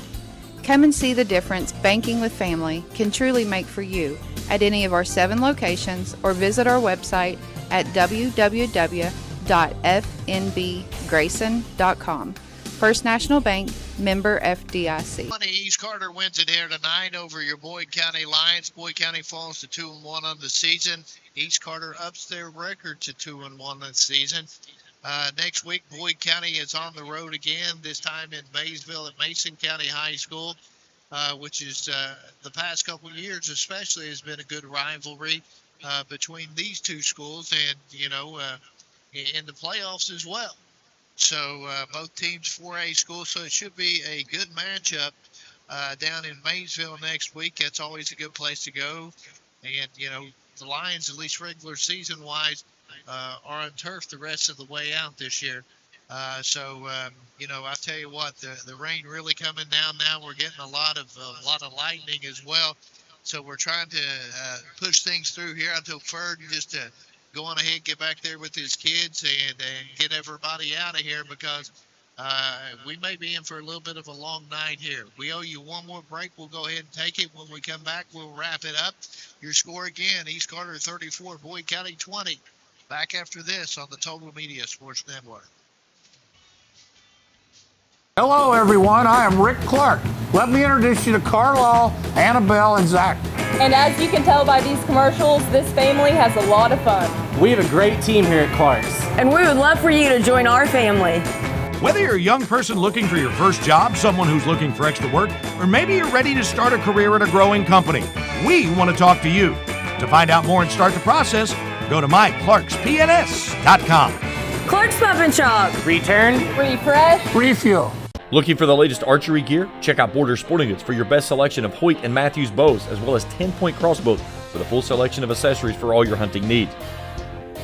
Borders also offers a full selection of shotguns and rifles with plenty of ammunition and reload supplies, along with a full selection of benchmark and case knives. Borders is your headquarters for the largest selection of Liberty gun safes in the area, no matter how big or small you need to keep your firearms safe. Before your next hunting excursion, stop by and stock up at Border Sporting Goods, US 60 West in Ashland. Looking for the latest archery gear? Check out Border Sporting Goods for your best selection of Hoyt and Matthews bows, as well as 10-point crossbows with a full selection of accessories for all your hunting needs. Borders also offers a full selection of shotguns and rifles with plenty of ammunition and reload supplies, along with a full selection of benchmark and case knives. Borders is your headquarters for the largest selection of Liberty gun safes in the area, no matter how big or small you need to keep your firearms safe. Before your next hunting excursion, stop by and stock up at Border Sporting Goods, US 60 West in Ashland. At Members Choice Credit Union, we believe that strong communities begin with strong partnerships, and that starts with trust. Since 1932, we've proudly served the families and businesses of this region because your goals matter, your family matters, and your future should be built on a foundation you can count on and trust. Members Choice Credit Union, your money, your future, your choice. Hello, everyone. I am Rick Clark. Let me introduce you to Carlisle, Annabelle, and Zach. And as you can tell by these commercials, this family has a lot of fun. We have a great team here at Clark's. And we would love for you to join our family. Whether you're a young person looking for your first job, someone who's looking for extra work, or maybe you're ready to start a career at a growing company, we want to talk to you. To find out more and start the process, go to myclarkspns.com. Clark's Pump & Shop. Return, Refresh. Refuel.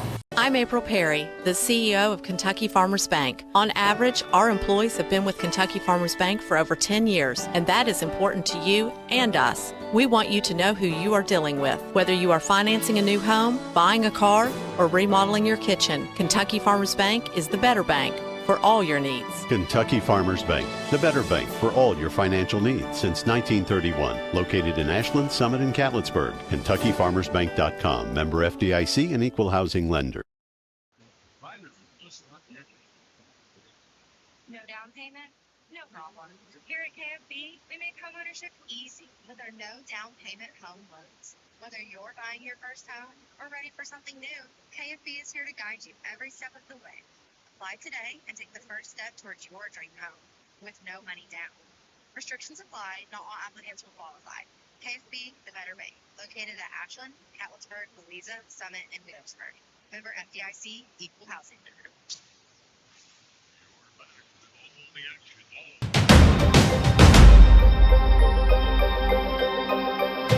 Thank you for watching another Boyd County football broadcast on Kool TV.